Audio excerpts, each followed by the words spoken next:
nearly 15 years, the number 15 of Dean Wilson has been keeping fans on the edge of their seat, delivering iconic moments and winning people over with his infectious personality. From battling the best in the sport to riding for some of the most prestigious teams, Dean has experienced everything a moto kid would dream of in this sport. Anyone in this sport will face highs and lows, and Dean's career is no exception. But his ability to persevere and keep pushing forward has always set him apart, and recently that grit paid off. With both Hunter and Jett Lawrence going out early in the Supercross season, a fill-in spot at Factory Honda opened up and Dean Wilson got the call. At this point in his career, Dean seems to be having more fun than ever, and he's still earning opportunities that most riders only dream of. Gypsy Gang, welcome the People's Champ, Dean Wilson, back to the podcast.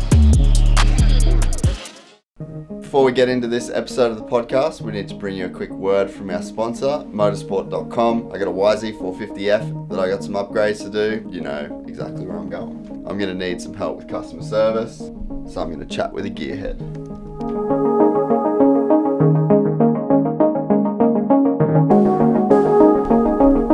This box showed up. It has a 2007 KTM Master Cylinder, a Yamaha caliper, also 2007, and a Turner braided brake lines. I feel like this is a very good upgrade for $600. Need the old hanger, so we're gonna put a bit of grease on that and get it back on, bolt her up. Caliper has been done. Now this can just get bolted on. Now, shout out to Kiefer, who I think stole this off Doug Dubac. That was easy. Nah, that was easy. This is a pretty epic upgrade. You can get OEM parts to build this little Frankenstein brake kit, or basically anything else for any brand by going to motorsport.com.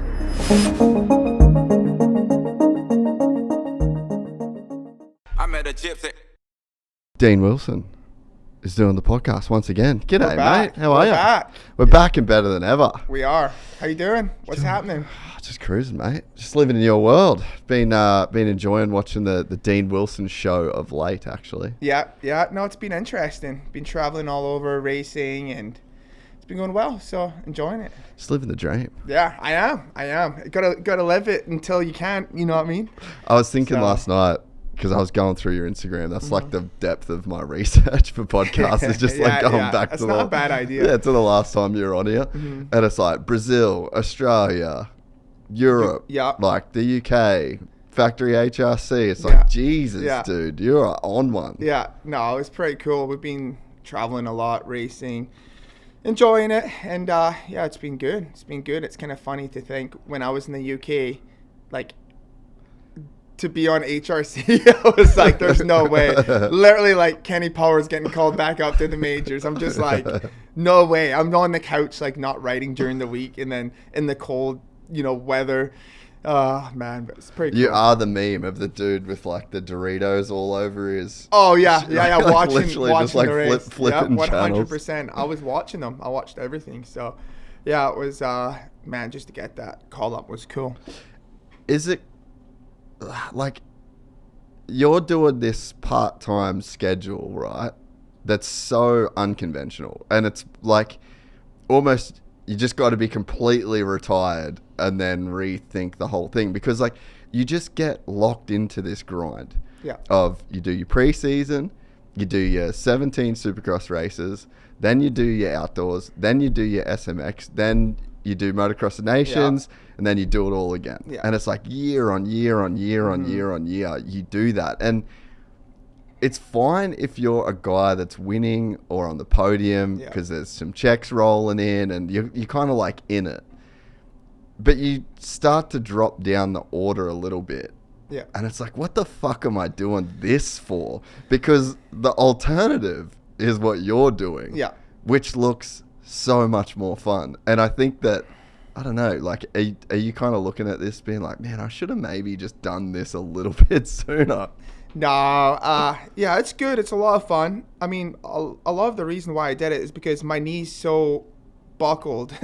Outdoors just kills it. It's so much wear and tear because I have no cartilage. I have no meniscus on it. It's just bone on bone. So, like, the 235s and then hitting off the ground and then the training during the week, it was killing me.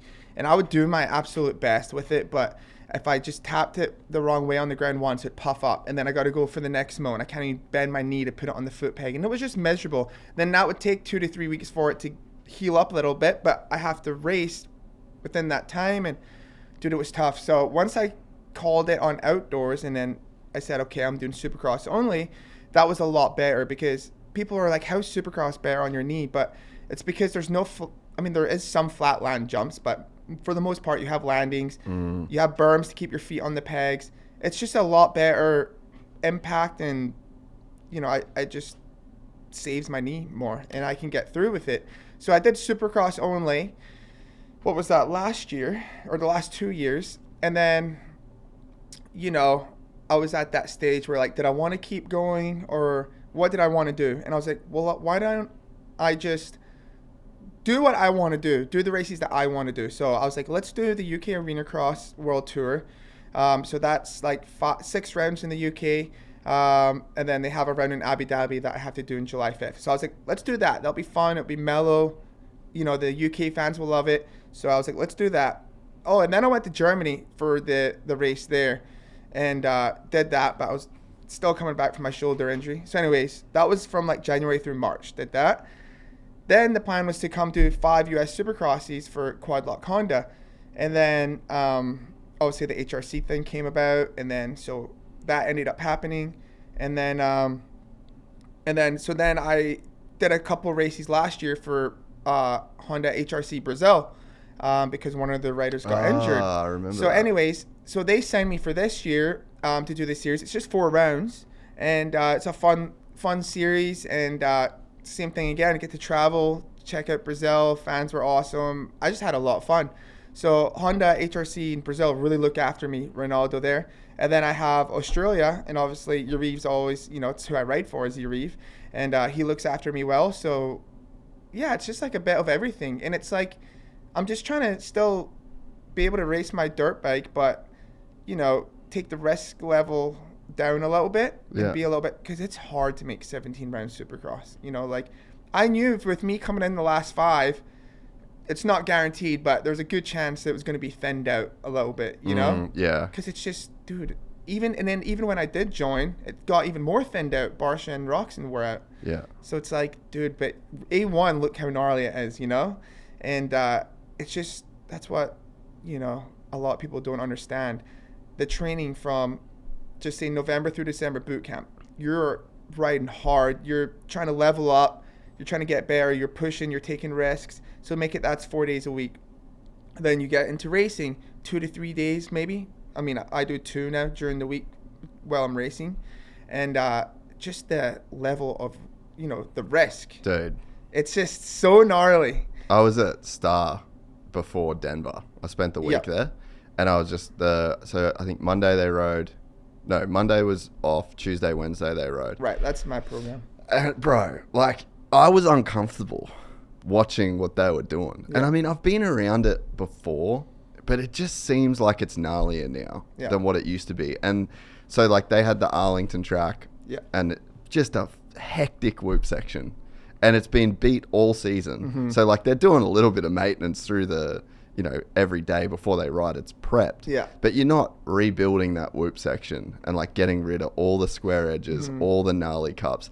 And then the next day, they were riding the Salt Lake track. Mm-hmm. Gnarly set of whoops there. And it's just like, every fucking day they need to do that. And then there's 10 of the bastards. So by the time the warm-up's done, the whoop section's completely cooked. Yeah. And it's just like, okay, the jumps, fine. The risk doesn't seem like it's there as much. But dude, just the amount of laps that they have to go through whoop sections honestly made me uncomfortable, bro. No, it's gnarly. Those guys are all pushing it hard during the week. I was like, when I was at Baker's Factory too, like, man, it was like full on race days. But I think when you first join doing that kind of program, it kind of wears on you. But I think once you get a little bit older, maybe like a Deegan, now that he's done a couple of years, and like, he doesn't let it affect him. If someone's faster than him, he's like, okay, that's fine. I'll bring it on Saturday, Yeah. So, but yeah, it's gnarly. And it's just so much risk, bro. It's so much. And the other thing that like freaks me out, because I've dealt with this a lot, is it doesn't even have to be your fault sometimes. Yeah. Bike malfunctions are the scariest, and I don't wish it upon my worst enemy, because they're just so violent, right? You'll be relaxed. You're so committed. You're committed, you're relaxed on the bike, and then something just happens. And it's just like, even if I see a video on Instagram, like I have to look away. Like I literally get PTSD. I get nightmares. It will wake me up in the middle of the night, because it's just so violent, and that's what really scares me. But these things happen. That's why you need to, have a good mechanic and have good parts on your bike and stuff like that, because that stuff will, when you don't expect it, break, whether it's wheels, chains, sprocket, engine, whatever. It's just, it's gnarly. What's the worst one you've had? You don't have to say team or bike, but just the situation. I've had a few, man. Dude, that's way too many. Yeah, I've had a few. Even when I was younger, just thing locked up off the face, landed on my feet, sprained both my ankles. I thought I broke them at first. For sure, I was like, they're broke. I can't walk.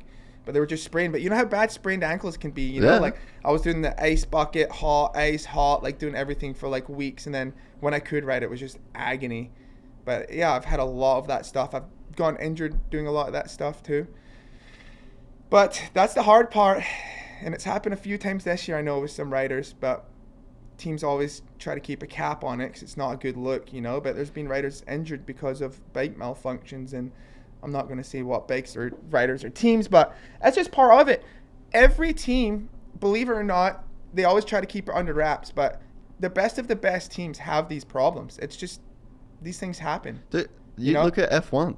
That's the pinnacle. They spend the most money on making sure motors don't break. Yeah. And there was 2 yesterday. Yeah. Just 2 stops. But they are strapped in a car. But what I'm saying is, like, they spend the most amount of money in the world on motors preventing them from breaking, and they still break. So it's like, why is it so taboo? Especially when it causes injuries. Yeah. Because especially now you get like the whole media cycle and this guy's always hurt. It's like and that's kind of where I was going. Was it's really hard as a rider because you have this killer off season and you're feeling the best you've felt. Then something happens and you get injured because, a malfunction. And it's so tough because you're getting ridiculed in the comments that you're injury prone, you're always hurt, but you can't say what actually happened, Yeah. It's tough. And I've been in that position multiple times, but I understand it from the team's point of view. I totally get it, but it's hard to take for sure. Well, I mean, Coop, I don't know exactly the injury, but so Coop has the crash at Melbourne. Yeah. And jacks his wrist up there. And then I heard he had another preseason crash and he just refused to talk about it. And he made a comment at one of the press conferences being like, there's an injury clause in my contract, so I'm not going to talk about it. Yeah. It's like, damn, bro. Yeah. Like, that's crazy that he's like legitimately struggling and like wasn't even going to race at A1, but had to keep it under wraps. Yeah. Yeah. No, it's...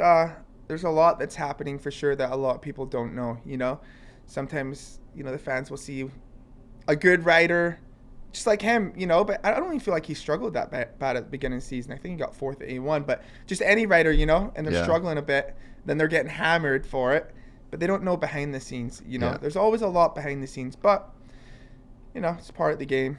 What, has it changed a lot?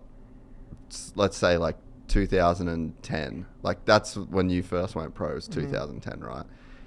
Instagram wasn't really a thing in the way that it is now. I didn't even have Instagram back then. I think 2012 was when I posted an Instagram for the first time. Yeah, 2012 is when I first joined Instagram. Yeah. But 2010, 11, I think it was like Facebook. So have you been able to feel the difference? Because like even, I was thinking about it the other day, like Haiden was getting booed when he won the championship, which was fucking hectic, bro. Like the stadium I was on the start line. So loud, dude. Like, and I was on the floor for the first time all year. Yeah. And I was just like, fuck, this is full on, man. And then his speech is about like, suck it to the haters. And then you rewind last year and Jett says, suck it to the haters at Salt Lake, winning his 4th. I'm like, when did the haters become this big of a thing in the sport to where it's like every champion now needs to acknowledge the haters. Yeah, I'm like, how did we get here? I think just because they see a lot more of it, right? Like on social media and stuff, they see all the... Dude, there's just so much on social now, you know? You have guys starting podcasts that have, you know, like...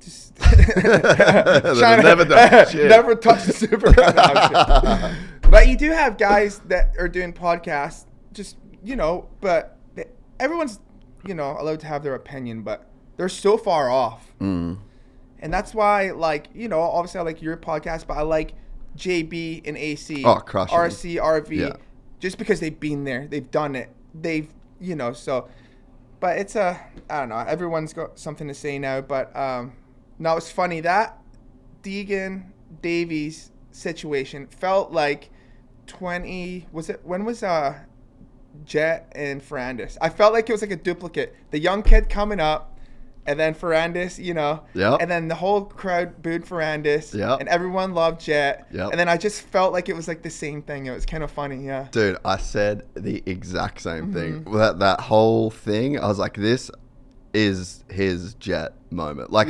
because that night made Jett a star. 100%. Like, he was good, and people knew the promise, but I think that night it was like just a career. Whenever his career's done, right, you're gonna like play these like a UFC, like a fight career, you know, like that's going to be in there. And Cole's thing with Deegan, and bro, that could age so well for Cole. Like, imagine, let's play it out, right? So next year, if Star's smart, they probably go on opposite coasts. Haiden goes to a 450. They're probably not going to race each other that much again, right? Until a 450. And it's like, just imagine that. That's like a parallel rivalry that we didn't know that we were going to get. But just that one moment sets up a rivalry forever. Yeah, no, you're right. And then it was funny, Deegan's interview, it kind of reminded me of like a Colby Covington moment when everyone's booing him. And it's like, you either take it or you double down. And he doubled down. And you know what? Double down every time.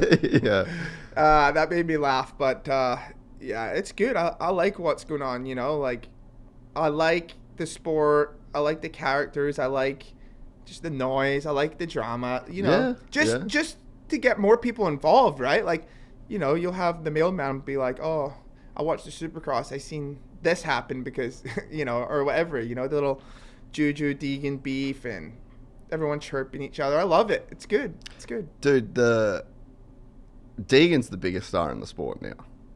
Like, by far. I don't even think it's a question. Like, especially with Jett being out.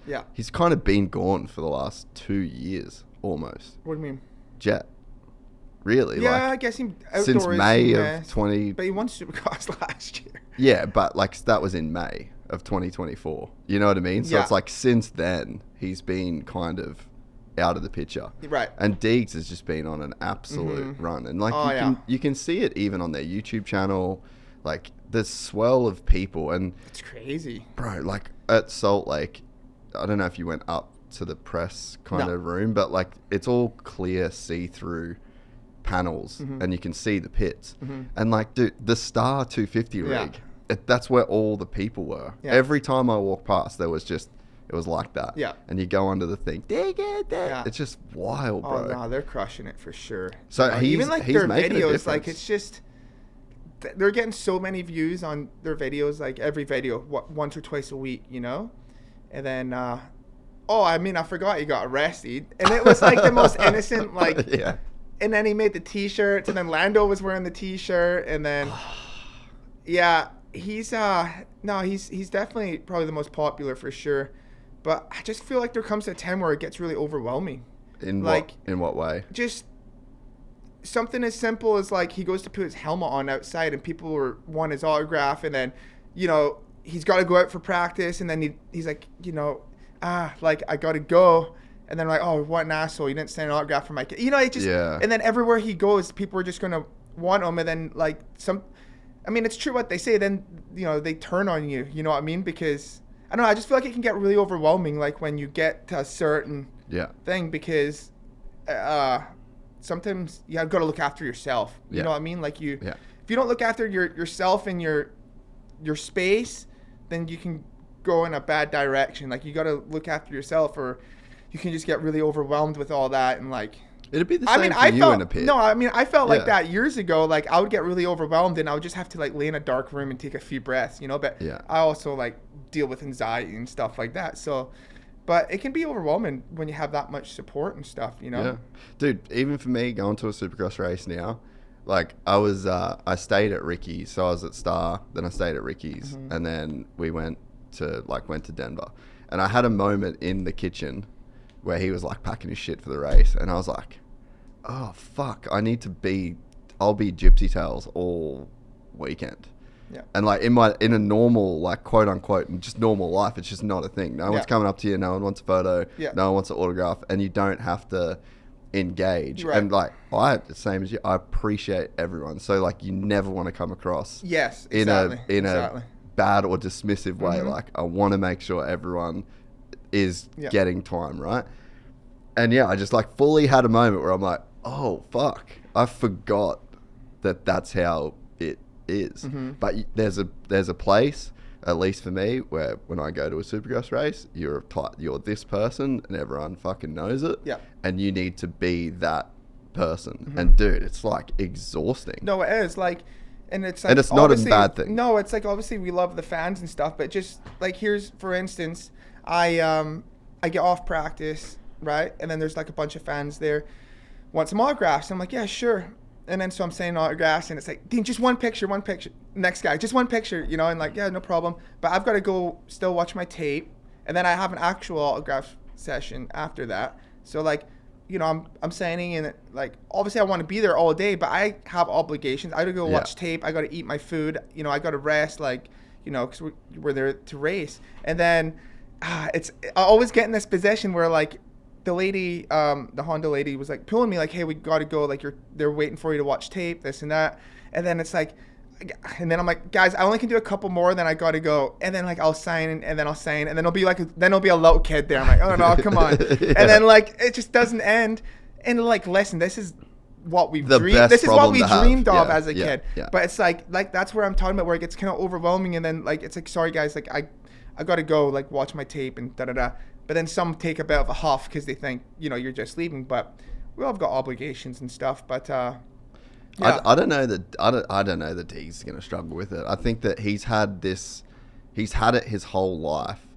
And when you're young, and that's what it's been like forever, I feel like he'd be conditioned to probably not care as much. Yeah, no, you know, he's done a good job. I mean, the reason you can tell he's done a good job is because he's got a lot of fans, but he's got a lot of haters as well. Yeah. And I think for the most part, if someone, like if people were talking shit on him, then it worried him, then he wouldn't keep talking his shit, right? Yeah. But he clearly doesn't care, so he just keeps doing his thing. So I think that's like, he doesn't care, which is it's actually a good thing to have. You have to not care. Like even Wes did pulp. He did pulp the other night. And he's just like, dude, I don't know how you do it, man. Like there were these negative comments and I was like wanting to reply, and I'm like, yeah, bro. Yeah. You just have to not care. But that is easier said than done. Yeah. Yeah. I'm pretty good for that for the most part, but sometimes they'll catch me on a bad day. You know, I'm a little grumpy and I'm on edge, and I've got time today. Let me do a little digging here. Click on her profile, check it out. Oh, it's only sometimes, but no, it's all right. It is what it is. We have nothing compared to. Think about being in basketball and you have a bad game and you're in the playoffs, and then you got Shaq and what's the other guy's name? Barkley just absolutely doing a full segment, you know. But dude, our media is so mellow. Yeah. To like the actual media, like the other, like the YouTube stuff. Like obviously they can get a bit weird, but the actual media is so respectful. Yeah. You know, like even to the point where, like, you have Chase making the mistakes that he made throughout the season, and like, dude, people are gentle. Mm-hmm. Like, really. If that was basketball, dude, can you imagine like Chase Sexton do what he was doing, but Stephen A. Smith was like commenting, exactly, bro, dude, that would be a rough day. Yeah, but I think Phil would protect the writers in a way like that. Like if you were in the press conference and you were kind of like asking some gnarly questions, they'd be like, all right, you're out. Dude, they've said shit to me before. Oh, have they? For sure. Yeah, there's been times where they're like, yeah, bro, no. Would be kind of cool to have one guy though that's just a bit of an outcast that just does the dirty questions, you know. But its problem is like I like you guys as well, and I have a lot of respect. Mm-hmm. So it's very hard to criticize people that I could never do what you do. Yeah, you know what I mean. Yeah. So it's like you want to walk the line to where like you're constantly building people up. But I think that there is a level that sports have to get to where dude's got to go in, because that's the best, like MMA guru spec. What was it when Diaz slapped the Nelk Boys media guy? Did you see that? He was like, you were talking shit like earlier or something. He just slapped him on the spot. I was like, fuck. And he took it too. He knew exactly what he said. You have to take it from Nate Diaz though, right? Yeah, like, what are you going to do, dude? It's a lose-lose situation. yeah. Just got to take your lickings at that point. I agree with you though. It's better. Like the sport is better for all of that drama. I feel like, dude, I mean, at the start of this year, we were having like, I think we got like 40 or 50 million views in a month on Instagram. Oh, that's really good. Which is a lot. Yeah, and that's like a lot. Just Supercross shit. Yeah. You know, just like clips and so it's like it's definitely in a crazy good place. I mean, the season dies down momentum wise, but I don't think you're going to be able to stop that. Yeah. Well, yeah. I mean, obviously with the riders getting hurt, it kind of hurt it, but I mean, it was a good title fight to the end, you know. Especially if those other guys were in there too. It was looking good. What do you make of Coop? Coop? Oh. Like, how good, from your perspective, how good is he? Oh, he's phenomenal. But more just, I mean, I'm trying to not say what everyone else says, but fuck, he is a dog, right? Like, we all know that. But he's just, like, you watch Coop, and you don't, like, your jaw's not on the floor, right? Like, you're not like, oh, literally never. Like, that was insane, right? Like, of course he's going fast. Yeah. But it's his racecraft and just, dude, he's a little pit bull. Like, when we're on the start line, I will talk to Coop during practice. And then see when it comes to main event time, he will look through you. Like, he won't even, he's so locked in, like, it's crazy. And, like, even Salt Lake, I was next to him on the gate, but I don't even say anything because I'm like locked in too. But that's just what works for him. Like, he is, and he just makes it happen at the end of the day. You know, he always has. Just, you know, even the cards were against him a bit at the beginning of the season with injuries, and like, it's crazy to think. I was like seeing some stats or whatever. Like, he's got 3 Supercross championships, and that's more than Bubba and Chad. Bubba, Chad, Eli. Like, that's insane. So, no, it's cool, though. He's made a lot of sacrifices, I think, this year with his program. And he looked pretty lean this year. Yeah. I think the team was pretty hard on him about that. Yeah. But, no more yeast mode, bro. Yeah, he earned it, you know? Like, even there was races where Chase was better, then he leveled up. Like, Seattle, when I watched, Chase came from 4th, got into 1st, and then Coop kind of stalked him and then got him back. It was like a repeat of the year before. Yeah. Like, exactly, literally hugging the inside before the finish line. Yeah. So, no, he's just a freaking gritty, determined little pit bull. Yeah. Yeah, it's pretty special, man. Yeah. And, like, if you think about one of the things I find, like, the craziest about the situation is 2019 was his first 450 title. Mm-hmm. 2025. So 6 years in between. And there's been all these other dudes that have won the title. And it's like, he probably shouldn't win one. Mm-hmm. Like, realistically. Versus Chase Sexton, versus Jett, versus Eli, versus... Like, the guys that he's up against, on paper, he shouldn't be able to beat them 6 years later. Yeah. And just That's pretty good. And 29 years old. That was another one. Yeah. Someone else was 29. Was it Tomac? I think Tomac was 29, yeah. So, no, it's cool to see. It's cool to see. It's a hard thing to do. Like I said, for one, staying healthy. Two, he was battling some injuries at the beginning, but he stuck with it and got it. And it's not easy. Like, Chase is unbelievable, you know? We all, I think, scratch our heads sometimes with Chase because he's that good. But sometimes you need the whole package with a little bit of the, you know, just a little bit. I think just Coop had a little bit more of the mental side, you know?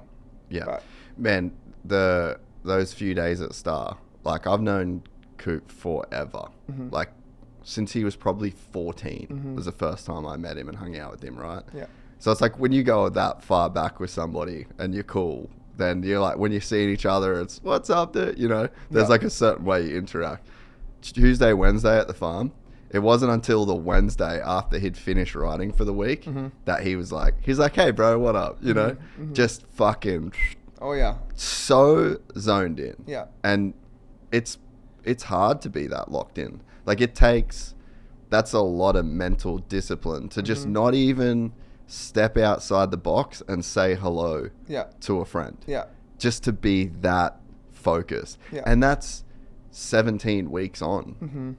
You know, that level of commitment, I think that's the intangible things that people don't understand. And there's probably some great riders in the 450 class, like maybe Kenny's never even stayed that locked in.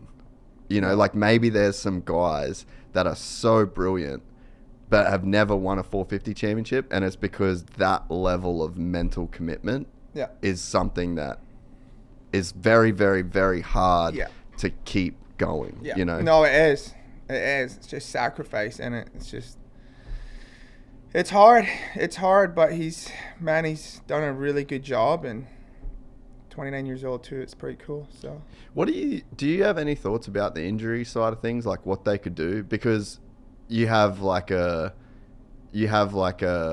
Austin Faulkner crash, and then you have a Jett ACL. It's like two opposite ends of the spectrum. And okay, so how do we account for that? Like the Jett stuff, you're never going to get rid of. Like that could be any day, any practice track, you know, and then you have the other just like huge, catastrophic crashes. Yeah. It's like, is there anything at this point that you can do to try and get dudes through 17 rounds? I don't know. It's pretty hard. I don't know. Eh? It's hard. You know, you can say tracks, you can say bikes, but at the end of the day, you know, it's just these things happen.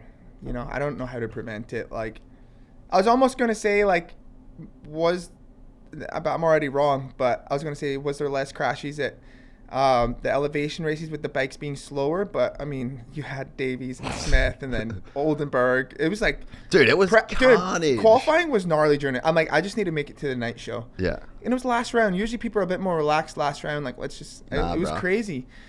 But, yeah, I don't know I don't really have any great ideas to make it safer. I mean, you can always do tracks and, you know, but sometimes they mellow them out, but then you're riding them faster, so the crashes are kind of bigger. Yeah. Then sometimes you make them slower, more techy, where you're going more up and down, but then that's also dangerous, you know? So it's hard. It's hard. But I'll give Dartworks some credit. They crushed the whoops this year. I only did 5 rounds, and it was nice to have some whoops that were just, like, in the main event, you could jump them, but it was a bit faster to skim them. Like, that was sweet. I was pumped on that. That is how it should be. Yeah. Yeah. You don't want the whoops to be a factor where if you can hit them, you can, you know, get the advantage. So it was cool to see that, you know.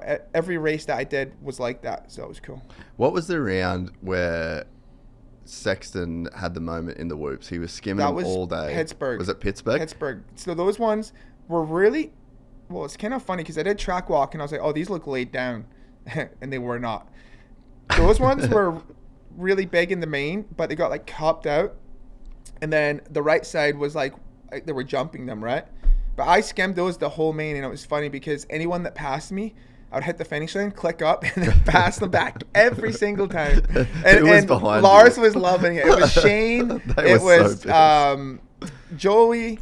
And then Hella passed in the whoops. There was like a couple others, like, because the star whoop was really tall because everyone was jumping them. So when they jump them, it gets like a little lip. So like obviously me having legs, I like launch into them, and obviously the bike was really good, and I was crushing those things. But it was funny because I think Chase was skimming him, and then he stopped, right? And then he tried to jump him, and he struggled. And that's like me. I can't jump whoops, you know. And that's where you got J Coop and even Cooper. They can jump whoops really fast. I'm terrible at jumping whoops, so that's why I just skim every time.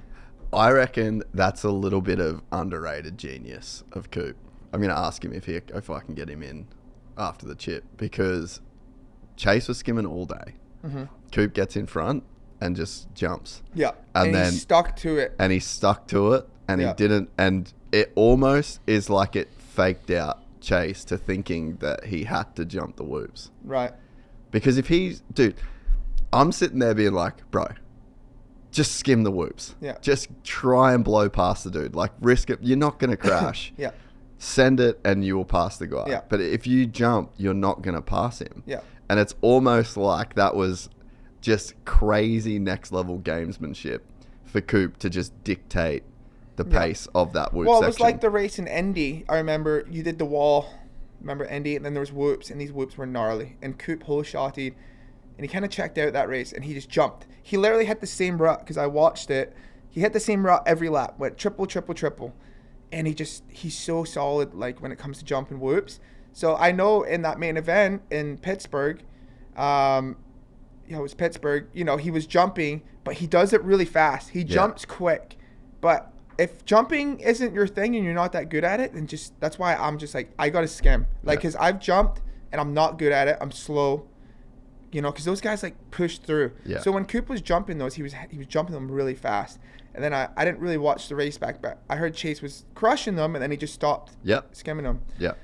So, you just gotta, if you're good at skimming, go all in on skimming. You know? But that's what you did through that main. So it's like they obviously were still skimmable, and then Chase was in the press conference like, to skim them for 20 minutes would have been hard. It's like, bro, you only need to do it for 2 laps, 3 laps, just get the pass done, and then if it was too sketchy, but at least then you're in front. But that I think that was like underrated. I don't think people looked in deep enough to be like, maybe Coop fully just faked him out, because he hadn't jumped them 1 lap all day, and then he made him do it in the main. Well, J Coop was ripping in the heat race. Remember that? He was going 3-3-4. Yeah, 3-3-4. And I was like, oh, that was fast. Yeah. And I'm like, oh, please don't tell me we got to jump these. But first lap, those whoops were so gnarly though. When we went right on the parade lap before the main, I sat there for like a minute, like, fuck, where am I supposed to go?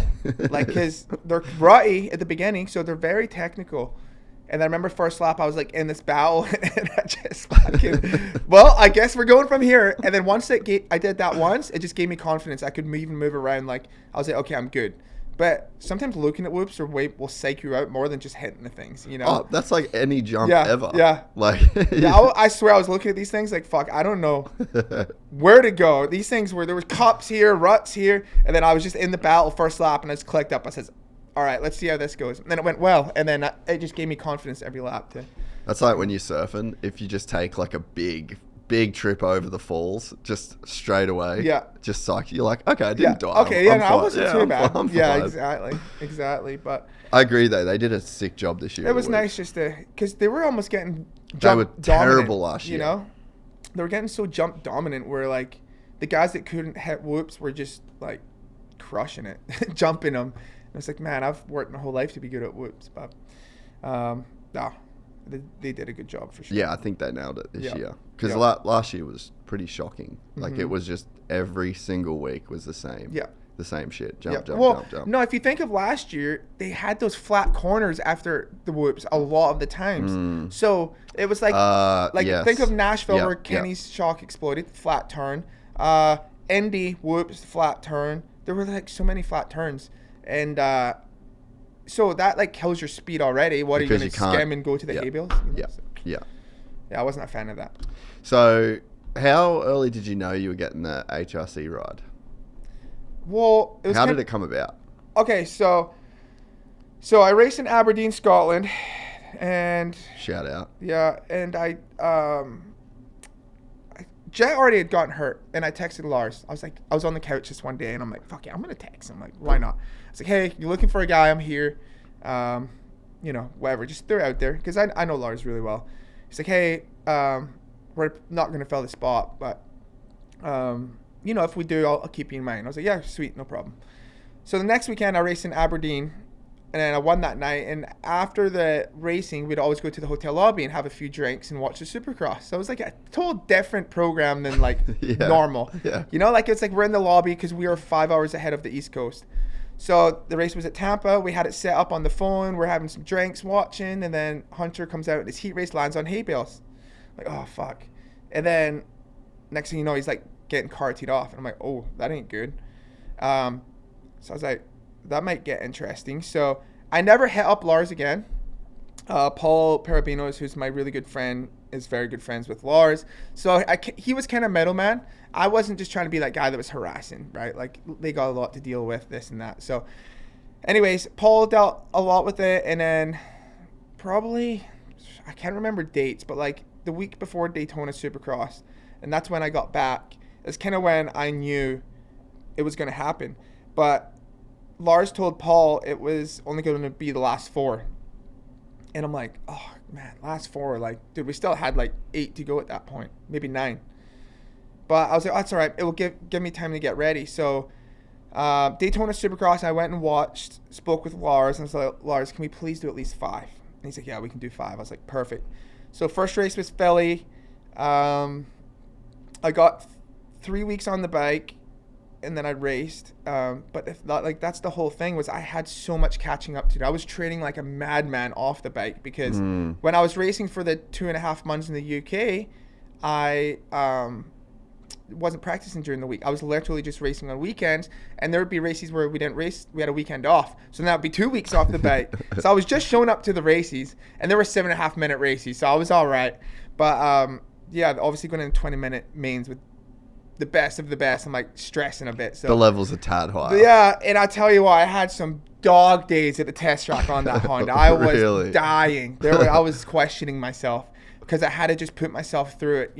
Like, no matter how hard it was, I had to push through that barrier to get my fitness back as quick as I could. And then there was days in Florida where it was super humid and hot, and we're doing 20-minute plus a lap. And dude, I'm at like 12 minutes. I've got 8 to go, and I'm like, my heart rate is peaked. My arms are pumped. Lactic acid is just, dude, I'm breathing like a dog. Like, fuck. Like, is this going to get better? And it does. It does. You just got to get through those hard days. Yeah. And then by, even the first race, I wasn't quite ready. But then I just kept getting better, and fitness was getting better. Like, by Salt Lake, I started to feel a lot more like myself. And I could race, where some of the mains, I was kind of just backing it down just to be able to do the whole 20 minutes, Yeah. So, it was such a cool experience. So, like, I still can't even really believe it. This all happened, just at the age I'm at and where I'm at in my career. And like, I always knew I could still be up there, like in the top 10. Like, I always believed that. And it was nice to just, I got 4 out of 5 top 10s, and I got a 7th at the last round. And I rode really good in my heat race at the last round. It just felt good. I was like, oh, that's more like it, And so many people act so surprised. Like, dude, fuck, so good to see you kill it. Like, dude, we haven't seen that Deano in so long. I'm like, dude, I've always had that. It's always been there, Like, I just, I just felt like I could get a good start on that bike, and I just felt good on the bike. So it was just, it was fun. It was nice way to finish it off. And whether that's the end of Supercross for me, I don't know. That could have been my last Supercross race. We have a few people interested in me, which is kind of cool. I haven't had that in a long time, so we'll see what happens. Like, they asked me, the fellow people asked me if I wanted to do the press conference at Salt Lake. Oh yeah. If it was my last one, and I'm like, just forget, leave me out of it, know. And if at the end of the day, if I am done, then I'll just call it a day. We're good. So, but I'm enjoying what I'm doing. Like, that's why I'm doing the spread out schedule. I'm still racing once to twice a month. Every month, and it's fun. So it's good. This podcast is brought to you by our new electrolyte partner, SOTA Fuel. If you've been listening to the show for a while, you would know that I'm pretty big on the whole hydration thing. Every single day, I make sure I drink water mixed with SOTA Fuel electrolyte mix. SOTA Fuel is packed with all 6 essential electrolytes and key vitamins to help keep you hydrated and performing at your best. With up to 5 times more effective hydration than water alone, you'll stay energized and focused throughout your ride. Plus, there's no added sugar, so you won't experience those dreaded spikes or sugar crashes. As far as a supplement for riding dirt bikes, SOTA Fuel is your friend on and off the track. It helps reduce arm pump, muscle fatigues, keeps you hydrated to avoid headaches, and provides sustained energy to keep you sharp. SOTA Fuel is not only effective, but it's also one of the cleanest and most complete formulas on the market, with 2 to 3 times the electrolytes compared to industry standard and a cost per gram that is twice as affordable. Lightweight, portable sachets are perfect. Throw in your gear bag, throw in your toiletries bag, throw in your work bag. They've got 4 great flavors, but my personal favorite is this bad boy right here.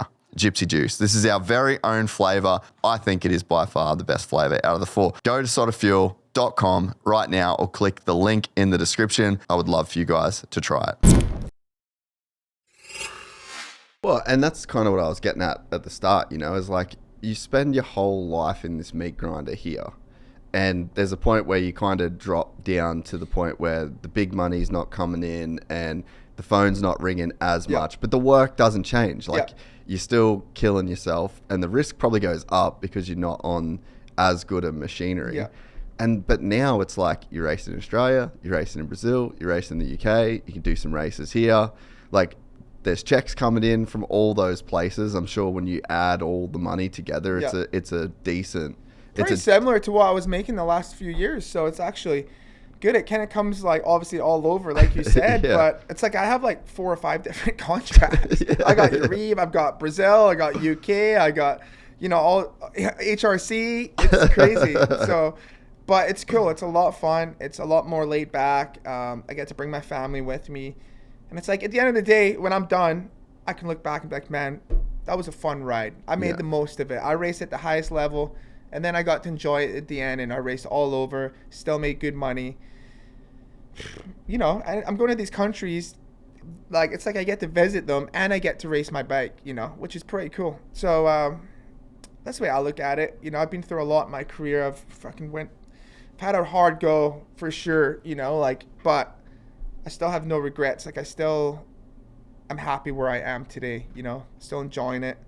And it's just like right now, like after Salt Lake, I took a week off. Obviously I kind of hurt my back, but I took a week off because I've been going pretty hard. I just wanted to reset my body.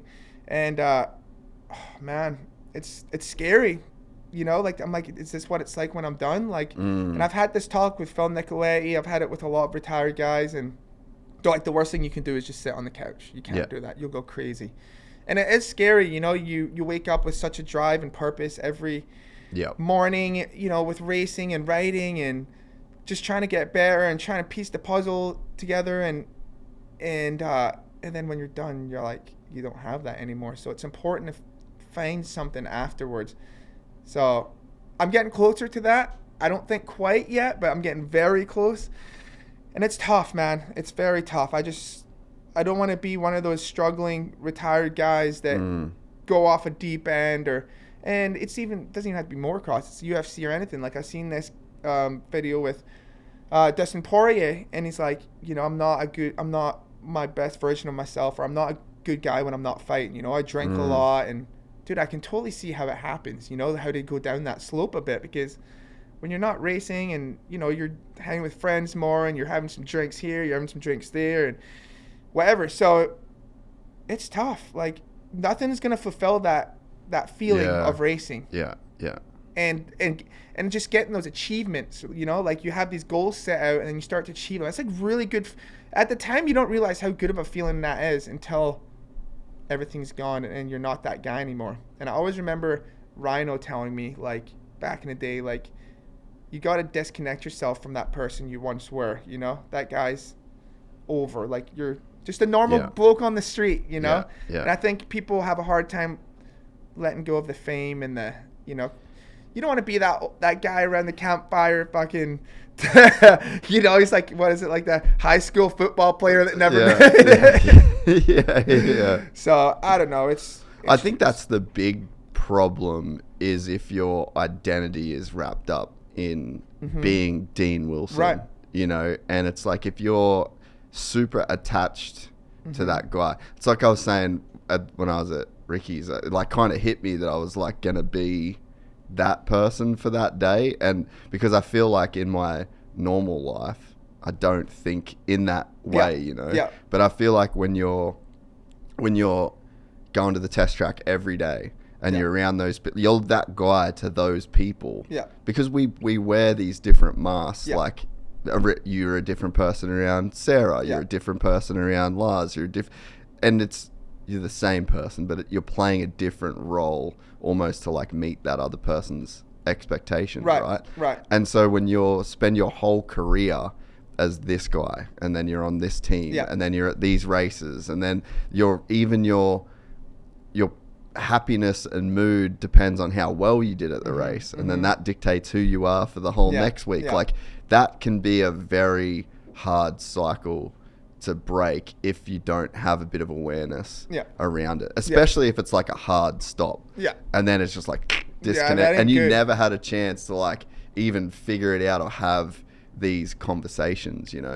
That's the thing, is trying to kind of figure out what's next, you know. It's kind of like I said, it's gnarly.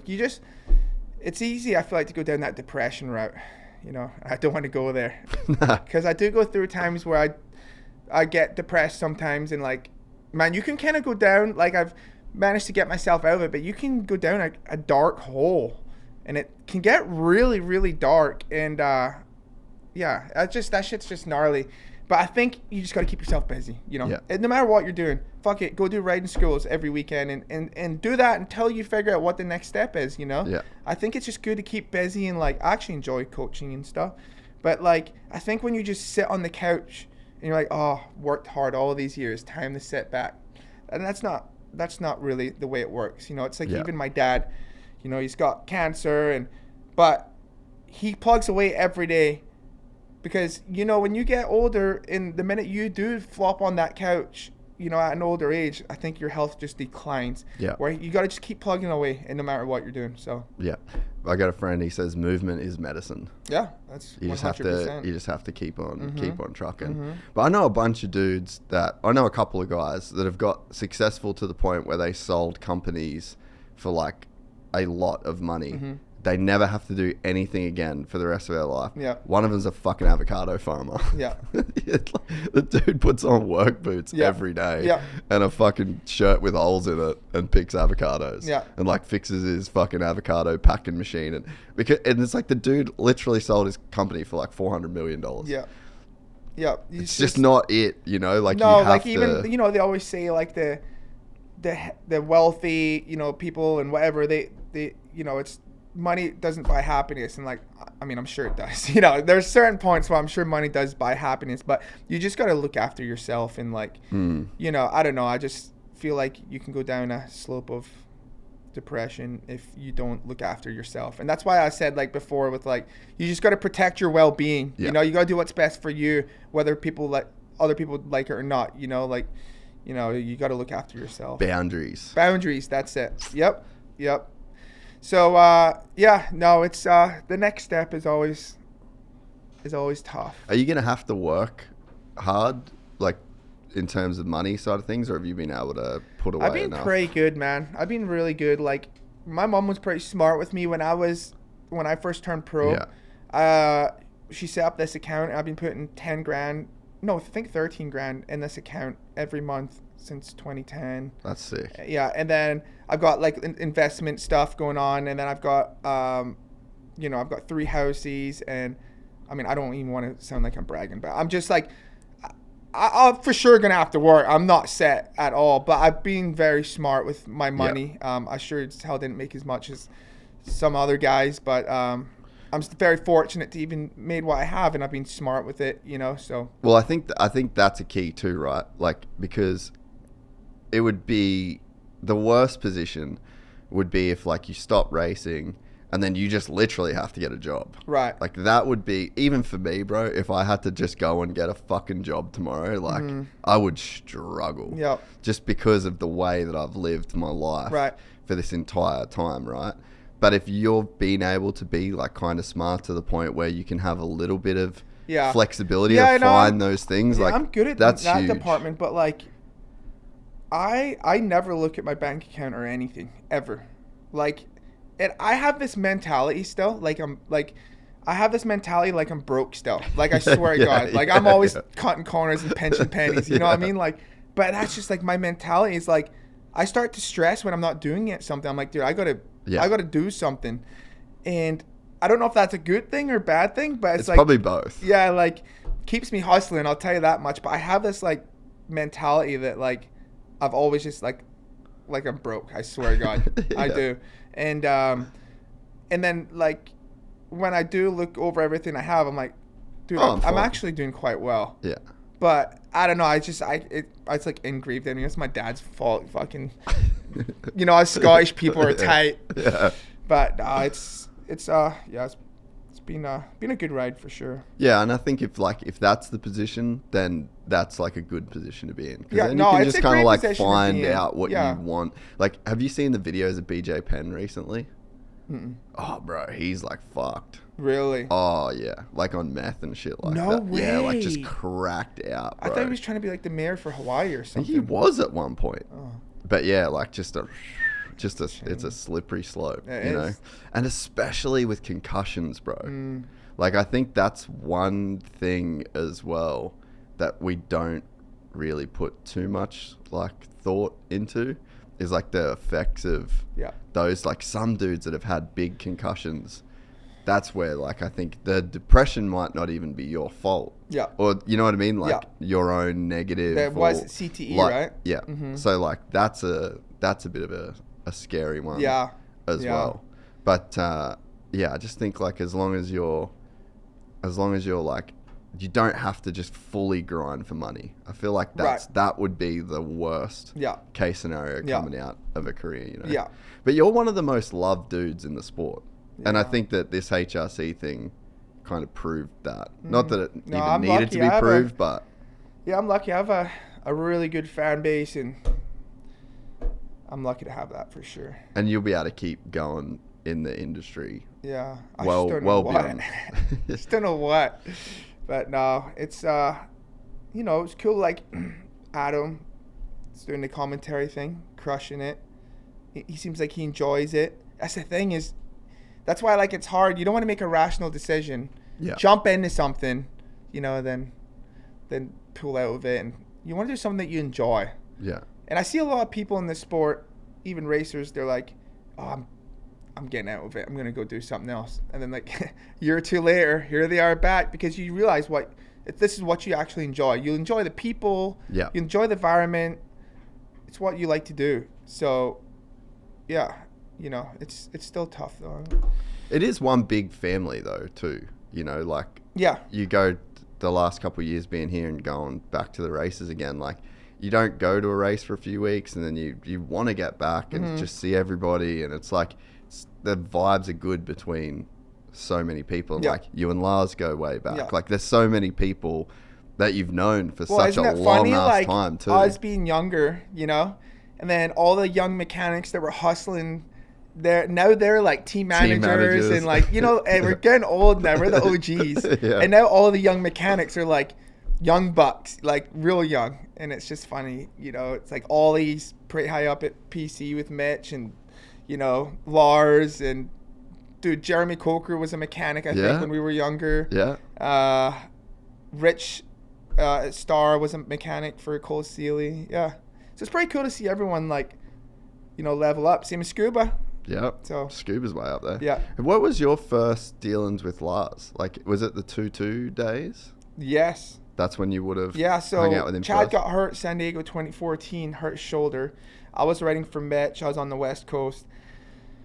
Chad had that Discount Tire sponsorship, and he had to have, I think he had to do 5 more races.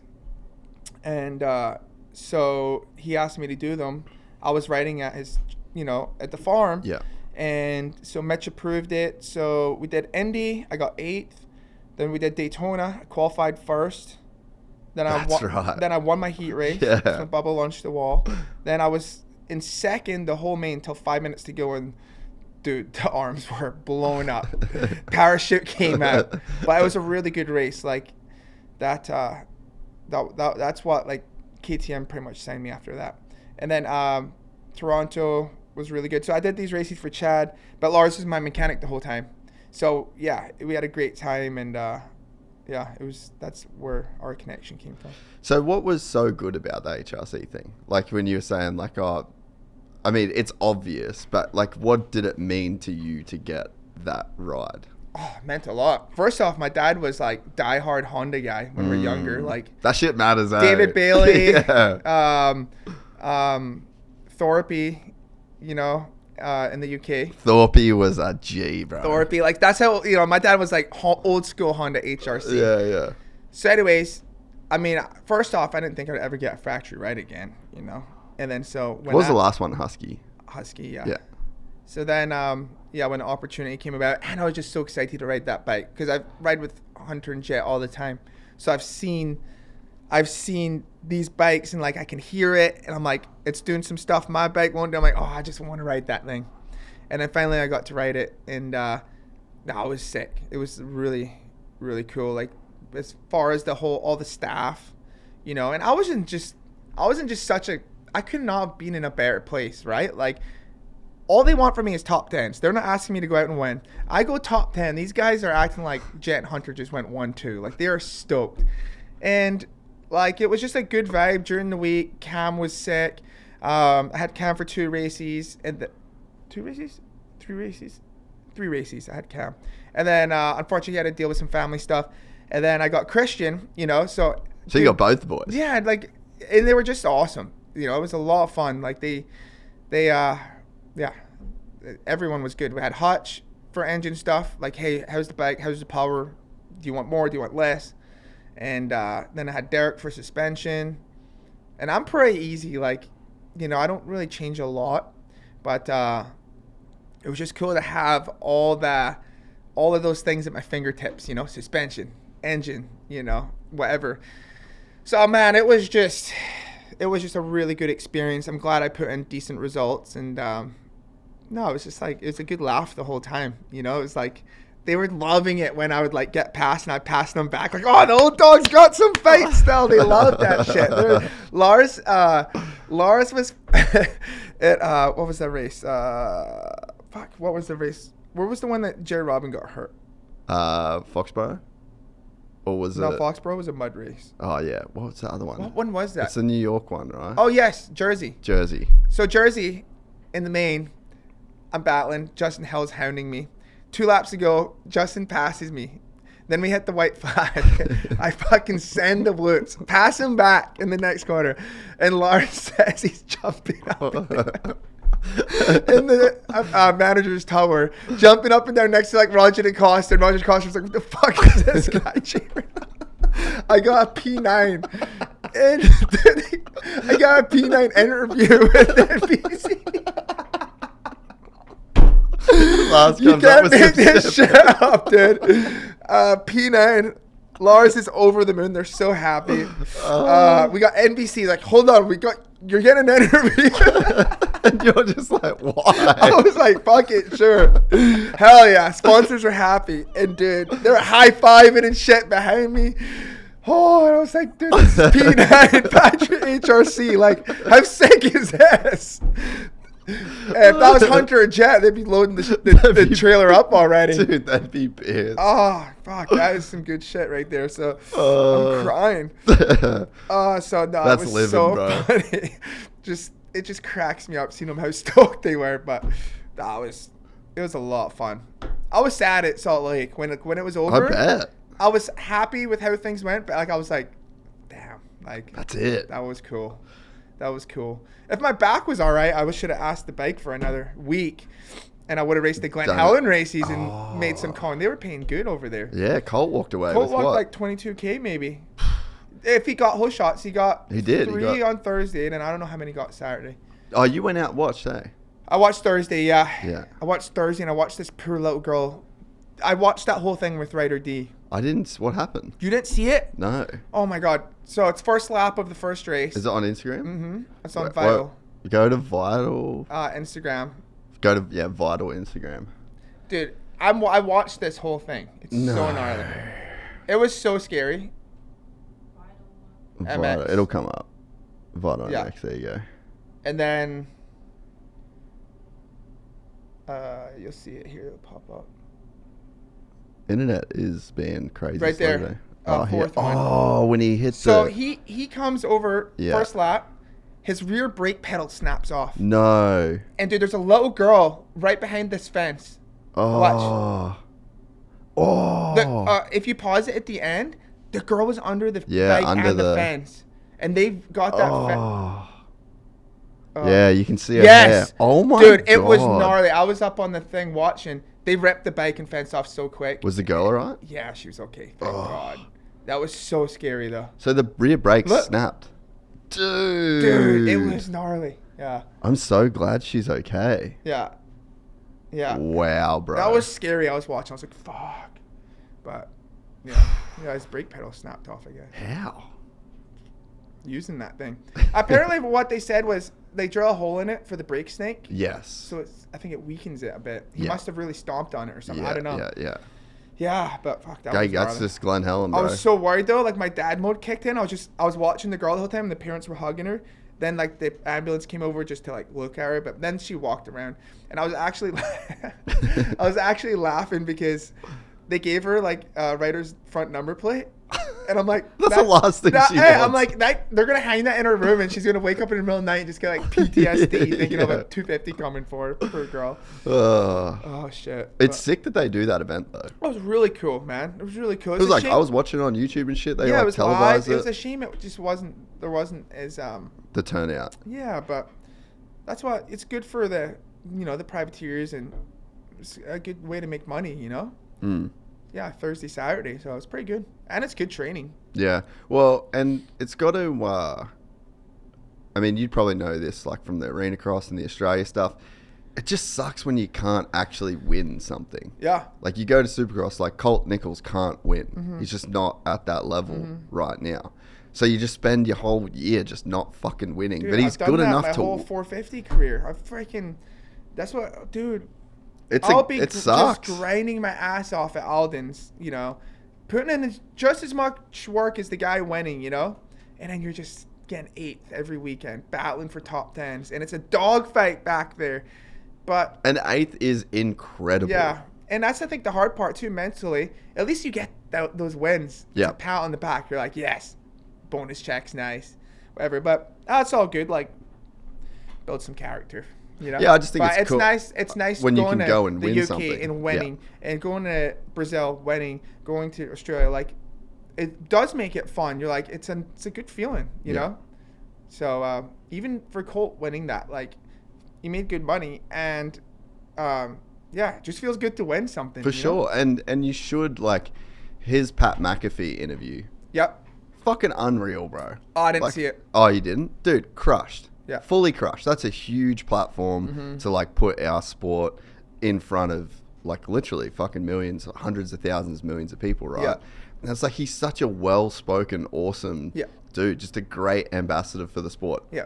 Buried in our sport. Never hear from him, never see. And that's a bummer. Look, I told him he just needs to be a male model. Best looking dude in the sport. I know, he really is. I tell him, I'm like, you're the best looking racer there is. I would agree. Yeah. Who else is good? You got him. I don't know. We're gonna get clickbait too hard for this one. I'm trolling No you, bro. context. It's just they're just rubbing their hands. SMX come just like waiting, yes, bro. Yes. How good are those pages? Oh, there's so many of them there. I know, There's it's so awesome, many. dude. Yeah, that's like today's day and age. Like, you just have to accept that you're gonna be a meme at some point. Bro, the day that the whole Lucas thing came out was just the memes were wild, bro, and so quick. I'm like, did you have this ready? Yeah, just like how did you pull the trigger on this? I know, so quick. Are freaking... They were ruthless and like so on point. I've seen some funny ones. They're just. Yeah, they probably you gotta have some tough skin in the game. You know what I mean? But big time, bro. Fuck, like I seen one with like Cameron McAdoo and he was like wrapped in styrofoam. Was it styrofoam? Bubble wrap. And I was like, oh, that's fucking rough. I feel like the Donut MX dude. Yeah. That guy goes hard. Yeah, they're funny. Even the Oz meme's funny, but they don't do a lot. But they just do the Aussie stuff. Yeah. The Aussie memes goes pretty hard. But fuck yeah, it's just part of it now, you know? Oh, 100%. Dude, that's why I just roast myself. Because I'm like, you got it. You got to go 8 Mile, dude. You have to roast yourself because they're coming for you. Yeah, exactly. And they're coming hard. Exactly. Pause.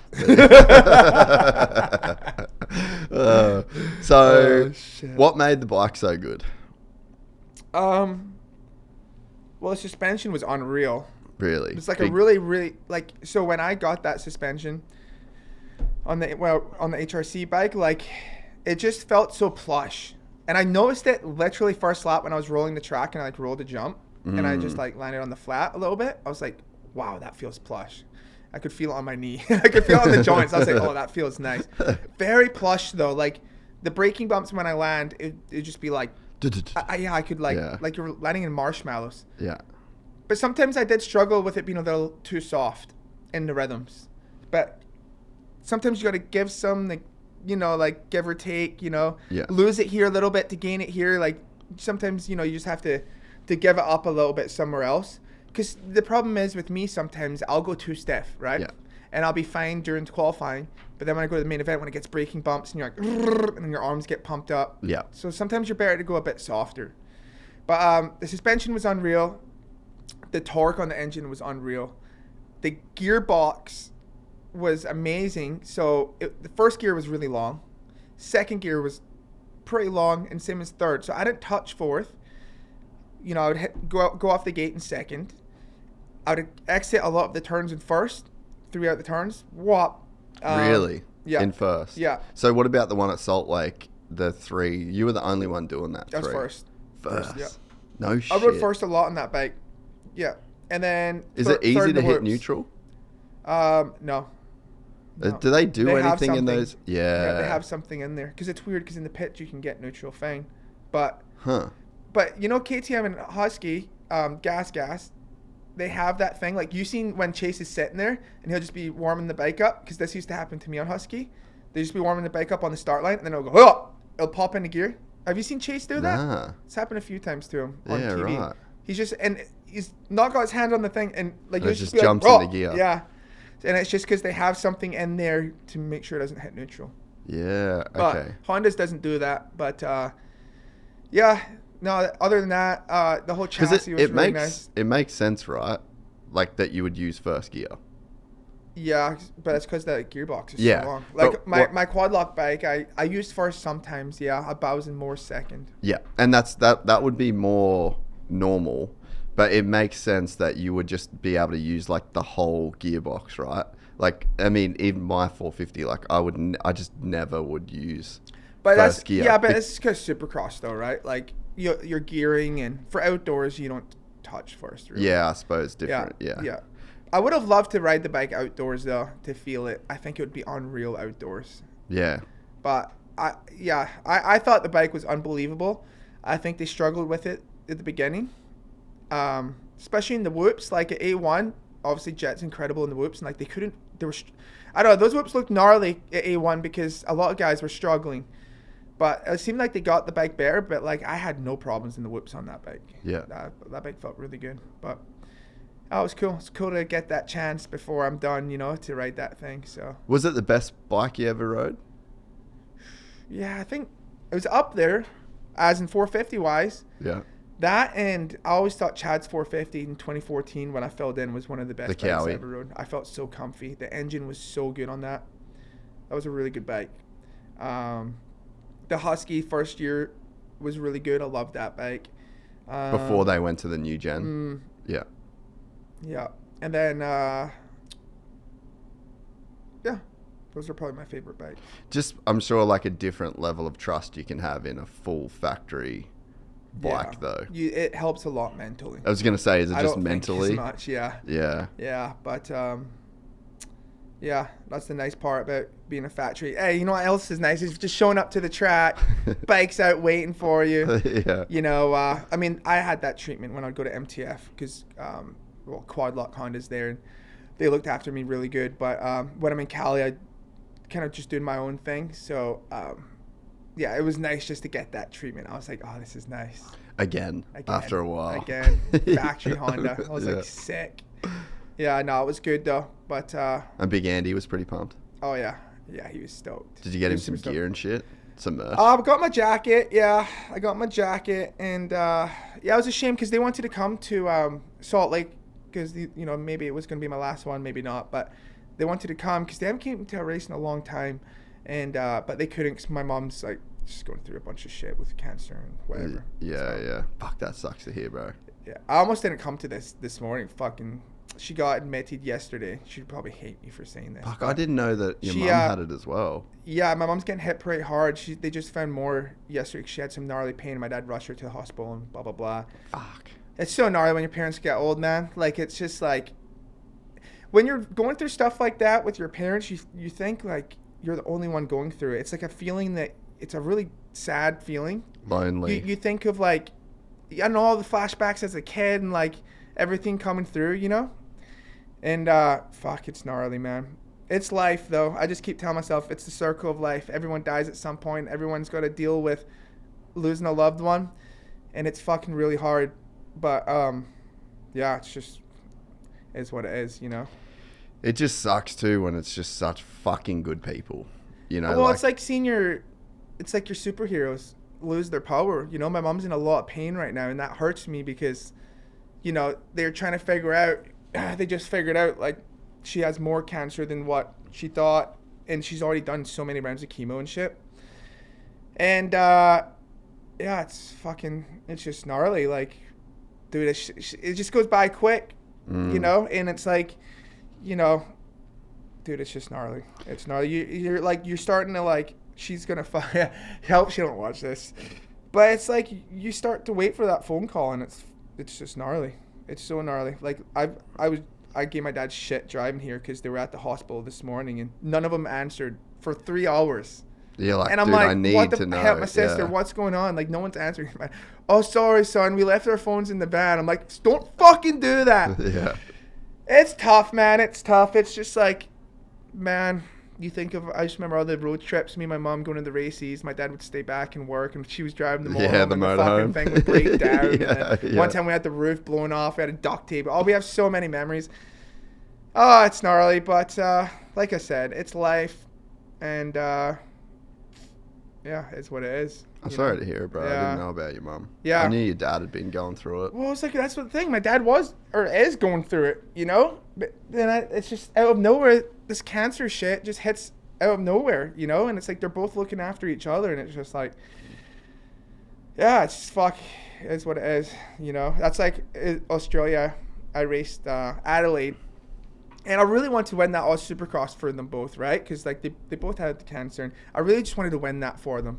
And then Adelaide, there's a stupid 4-race format they had. I won the first race, fucked up the second start. I think I got like 6th, won the I don't know, maybe messed up another start, and then I don't know. Anyways, I pretty much had won the overall, but they were giving out points for fastest lap time of the race. And I knew I had to win that weekend or Joey would be too far ahead going into the last round. Yeah. And anyways, so Joey got the overall over like a lap time, I think. Anyways. And, dude, after the race, holy fuck. Yeah. I broke out. It was like I was just talking like this, and then like, I don't know, I just started, dude, I couldn't even talk. It just started pouring at me because I was just so disappointed in myself. I really like wanted that one.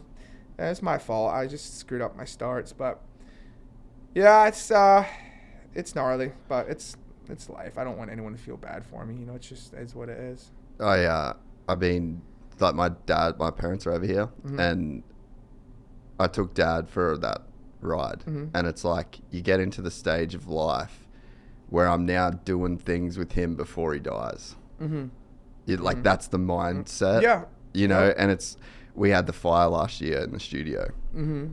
and one of the I was like pretty good with it. I was like, fuck it, it is what it is. Like, there ain't nothing that's bringing this shit back. But the one thing that fucked me the most was thinking of, like, I just got this flash of like, I just lost all of the fucking videos I was going to play at my dad's funeral. Like, that was the thing that hurt me the most, because you start getting to the age where you're just like, he's going to die at some point, you know? And I was just like, fuck, that's the one that hurt, you know? That would hurt a lot. Because you just spend your whole life getting these memories, and we documented all these trips. And the thing is too, like, fuck, you're always got a camera in your hand, but like, dude, I go through my feed to like post like a birthday post for my mom. I'm like, fuck, I don't have, Sarah has some shit, but I don't have enough pictures with my mom. Yeah, I'm the exact same, or my dad. bro. And I'm like, I don't know. I guess I always just feel like a kook being that side. Let's take a picture, you know? But like, fuck. Yeah, it's gnarly, but hopefully she can get through it. It's just like, it's a shame because she's been battling her cancer, and like she got pretty good news not long ago. Like, she's going to be on the chemo pills like my dad. Yeah. Afterwards, so that's like a maintaining program. Like, you don't kick it, but now like she got rushed to the hospital yesterday, and there's more shit there, and now she's just got to kind of go back from square one, and you're just like, fuck, it's just gnarly. Well, I'm fucking sending my love. That's for sure. Fucking... She's gonna hate me for saying this shit. She's like, I don't want to talk to anybody. She's like, because I'm fucking done explaining this a million times. She's like that. She's like, that's why I don't want to go to the race, because I just don't want to explain myself 100 times. Dude, I'll never forget one of my fucking core memories of my life is waking up in your fucking living room after parlour that year, and your mum walking down the stairs in her nightie, and she's like, would you like a cup of tea? And I was like, where the fuck am I right now, dude? Yeah. Oh, it was funny. It was even like, I finally, like I said, my dad called me driving here, so at least I knew they were alive. It's like, fuck, you're not dead yet. We just have that. That's the way we talk to each other. And then whatever, my mom's FaceTiming me. I'm talking to her, and she's in a lot of pain. And then she goes, what the fuck's this idiot doing? Some cunt just fucking cuts them off. Your dad laid on the arm. Fuck. It's just like, it's just a Scottish family. You'd get, like, they're just fucking... It's just funny. Like, dude. Oh, for fuck's sake, Andy. Fucking someone stopping up here, and you're just like, oh, it's so funny. So the more things change, the more they stay the same. That's it. But, it's part of growing up, though, you know? Like, it's like, losing your parents is going to be one of the toughest things for me, because I have a really good relationship with my mom and dad. My dad pisses me off a lot, but we still have a good relationship. And me and my mom are, like, really, really close. But it's like everybody has to deal with it at some point, you know? My dad had to deal with it, you know? It's just not a good feeling. Like, I wonder if it's, and I'm trying to paint a silver lining here, but I wonder if it's better to know it's coming. Yeah, you know, you like, can kind of prepare yourself, right? Yeah, like. But then you think, like, dude, fuck. Is it better to not know? Yeah, but they've lived a great life, right? Yeah. Your parents or whatever. You walk through that hospital, even when you're injured, right? Dude, there's kids, and that really puts things in perspective, you know? Like, you know, there's a lot of sick kids and shit, and you're just like, that's terrible. Yeah. Even like Sarah showed me this thing on Facebook. This kid was climbing on a closet, kid Ewan's age, just whacked his head the wrong way and didn't make it. And I'm just like, oh, and you think about if that was your kid, you know? It's so gnarly. Does it make it harder, do you think, with your parents because you're a dad? Yeah, maybe.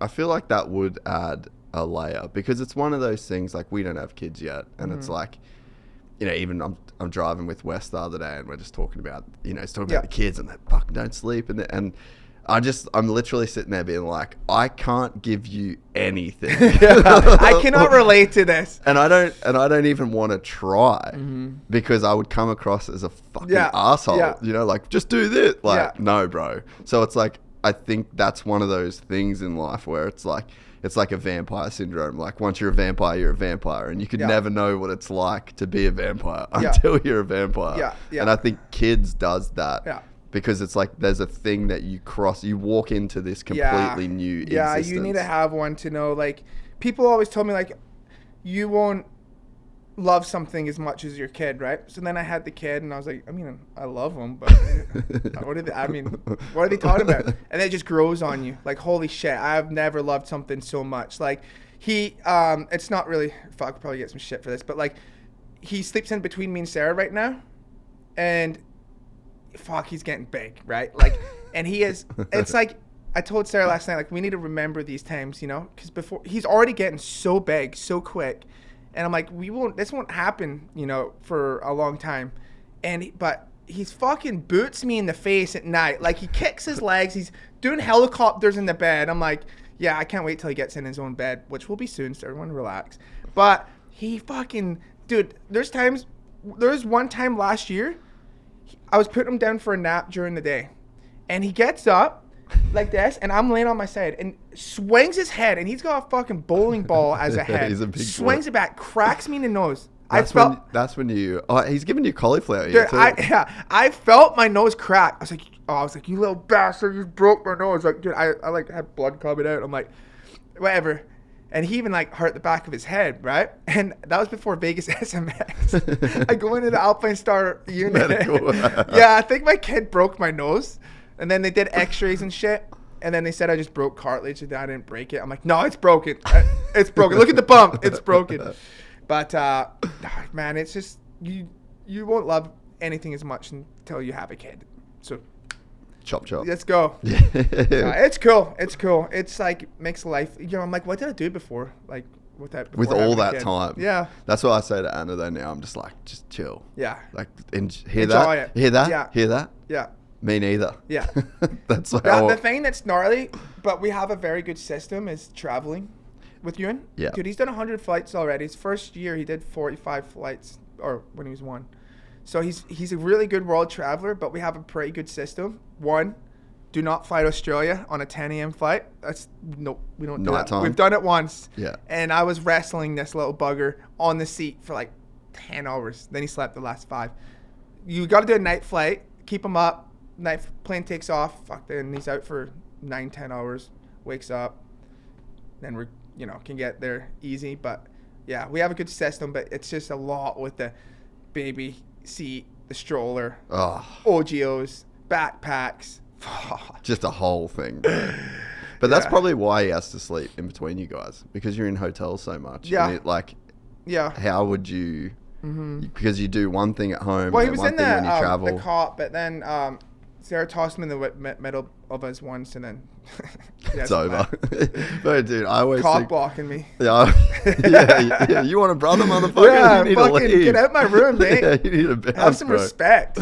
Oh, that's so good. Yeah, it's funny. Like, even when I first got a dog, I was like, I'm gonna be this hard ass dude, and I was like, you can sleep in the laundry. It's like the first night. That's like straight in the bed for the rest of its life. And you're like, well, fuck. How would I have a kid? Yeah. No chance. No, it's good. It's good. What's he into? Not bike. He's got a Strider bike on the stand, and he loves to ride that thing. But when I try to get him on the actual Strider, he's not really interested. We got this gym mat, and he just hopped on this thing. Like, I'm talking 24/7 a day, every day. Just hops on it like a little kangaroo. Doing, doing. And then, he's real good at his colors, numbers, animals. But he's still not quite talking clear words yet. But, take him to the park, whatever. But we haven't, I don't know, maybe, wrestling, I reckon UFC. You should get him into something. Yeah. How old is he now? He's still young, 2.5. Yeah, he's still got plenty of time. Yeah. But, no, it's a lot of fun. It's cool, and it's like my whole generation coming up, Tomac, Jason, Barsha. Yeah. We all are dads now, which is so cool, I think. Does it change the vibe with you guys?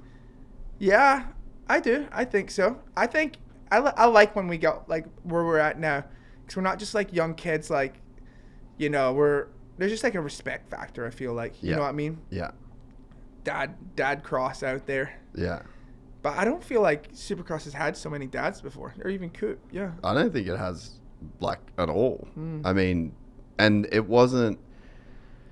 I feel like you guys now, it's a different generation where it's like the kids are at the track, and like they're really, you guys are like bringing the kids along. Because I feel like, I mean, Chad kind of had Tate around a lot at the races, but Ricky's kids weren't really around. No. And he had him kind of late towards his career. So yeah, I feel like it is probably like the first generation. Yeah. It probably gives you guys something. It's almost like a bit of an icebreaker too. Yeah, honestly, I like having them there. Keeps me like in a better mood. I don't know, just like comes up laughing and shit, you know? Like, did you see the video when I came off qualifying? And he never gives me a hug. He is stuck to Sarah like glue. And I came after qualifying and he just gave me a nice big hug. That is something like, oh, is it on your Instagram? Yeah. Okay, can you, Anna? We've lost our producer. Go on Dino's Insta. Nah, go to the left. I want to save that clip for later. Oh, okay. Just type Dean Wilson in the. It should be at the top.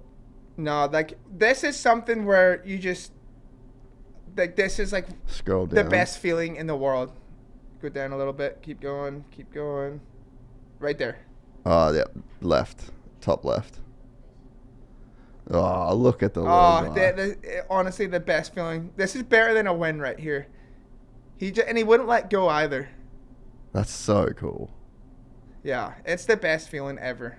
Especially because I never get hugs from him. He's always glued to Sarah. So, and it was just like he's always been like that. That's what it's all about right there. Like you can't have a bad day after that, you know.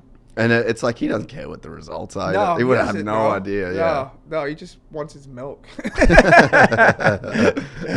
fuck, he was almost getting them off my tits at some point in this off season.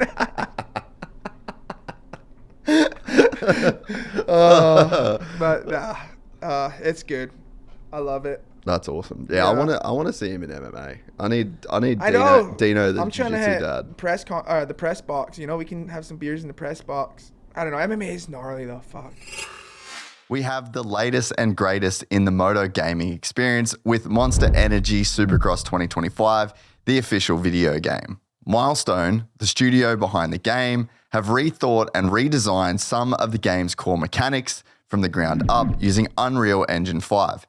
This fresh and redefined experience is not only the best graphics and physics that gaming has to offer, but the collaboration with Monster Energy means that this is also the most immersive career, bike, and story experience.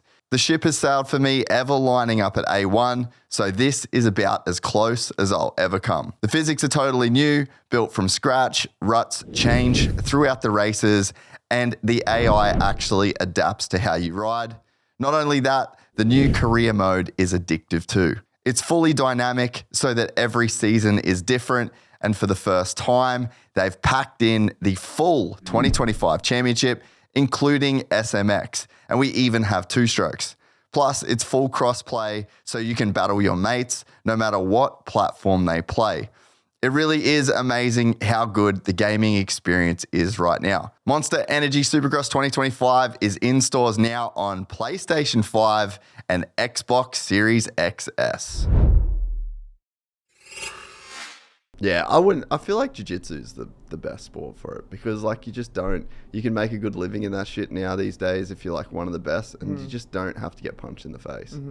Just couldn't think of anything worse. I know. But those guys at like the top, they're actually getting paid now. Oh, they are? Yeah, big time, dude. Did you watch any of the CGI stuff last year? No, I only watched Craig Jones' thing. Where he fought Gabby? Yeah. Dude, that was so good. That and then who's the other guy that's because it Nicky Rod or something? Yeah. He won $1 million. Yeah, that's right. And so did Cade Rotolo. Dude, there were some matches there. They did the pit, so they had like the angled walls. I've seen that, yeah. And because that's the worst thing about jiu-jitsu is they just run off the mat. Yeah. And then you can't do it in the crowd, so you've got to bring him in. But they ran the pit, and you just couldn't run away. And then if you ended up against the wall, it was way worse. You can't do anything when you're against the wall like that. It's not like you kind of want to be against the cage in MMA because you can use it to stand up. But when it's like this, when it's banked, you actually just get worse and worse of a position. And it ended up being the most incredible matches you've ever seen, dude. It was wild. Yeah. But yeah, those dudes got paid. I haven't watched a lot of that. Just obviously I'm a big UFC guy, but I don't know. No one's really been getting me that excited, if I'm honest. Lately, it's been a bit mid. Oh, no, Volkanovski went in was sick. That was good. And then, but I don't know. The flair's gone right now. It really is. With all due respect, like, the Dagestanis are just taking over. Mm-hmm. You know? The Oliveira one will be good. De Poirier. Chandler's didn't go very well. Dude. Paddy's a beast, but yeah. He actually is a beast, though. Yeah. Fuck, what else is there? Well, so you've got Islam versus Jack Delameda. That's done. So that's going to be next. Is that who just won? Yeah. Against Yeah, so that's Bilal? who just beat Bilal. Okay. Yeah.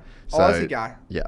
Yeah. And that's Craig Jones is kind of doing a bit of like the anti-Dagestani thing. Yeah. Like he's the one that coached Volk for his fight. Yeah. And then didn't coach him against a head kick though. That one. Yeah. No jiu-jitsu is going to help you on that one. No. But then he coached Jack Della as well. Right. For this fight against Bilal. Mm-hmm. So I feel like he's kind of, if you've got him coaching you through those fights, I feel like Jack will probably be all right. Yeah. In that. I've never heard of him before. Really? Yeah. Dude, it's like a proper savage. Yeah. Yeah, he seems a bit low-key, like he's on the rise now or something. Yeah. Well, I think the way some of the fights worked out before that meant that he kind of got the shot when he was definitely like up there in the rankings, but I just think like it worked out that he got to have that fight with like some injuries and stuff and then just wiped Bilal out. Right. Well, I was bummed when Pereira lost, actually. I was there for that. That's the one that I went to. Oh, was it the ginger guy? Yeah. The big is Russian it the eye? dude. No. It's the fucking Ankalaev, just a big Russian dude. Oh, yeah. It wasn't the best fight either. I was bummed on that. I know. But he done well, man. He's won so many fights and he was on call, you know. He did a lot of those last minute ones, but I like watching Pereira. Obviously, Gaethje's sick. Yeah, Gaethje fought that where I just love the OGs. Poirier, Gaethje, Holloway. But it's kind of like Supercross right now. Yeah. Like so many of the top dudes in the sport are like 30, 32, 30. Like if you look, Malcolm's 30, Barsha. I think Malcolm's 32. Yeah. I think he's a year younger than me. I think like me, Malcolm, Barsha, Jason, Tomac. Webb. Yeah, he's 29, but 29. Yeah. But yeah, it's like that older kind of generation. Yeah, it's pretty cool. Like, back in the day, McGrath was pretty good still in his 30s, I think. Larocco. Yeah, dude. I don't know how many went. Like, I just know obviously Carmichael and Dunge and those guys retired earlier. Yeah. Filippo. Yeah. But no, it's cool to see, us still going. I don't know if that's the bikes getting better or. Well, I think it's probably a mixture of bikes.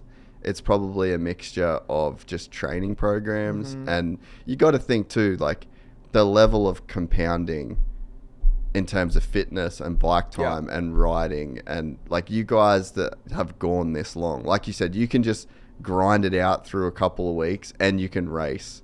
You probably like have to dial it back for the last few laps of a 20, but you've got that base in you, so like you guys can go so much longer with a lot less effort these days maybe, and then the bikes are better.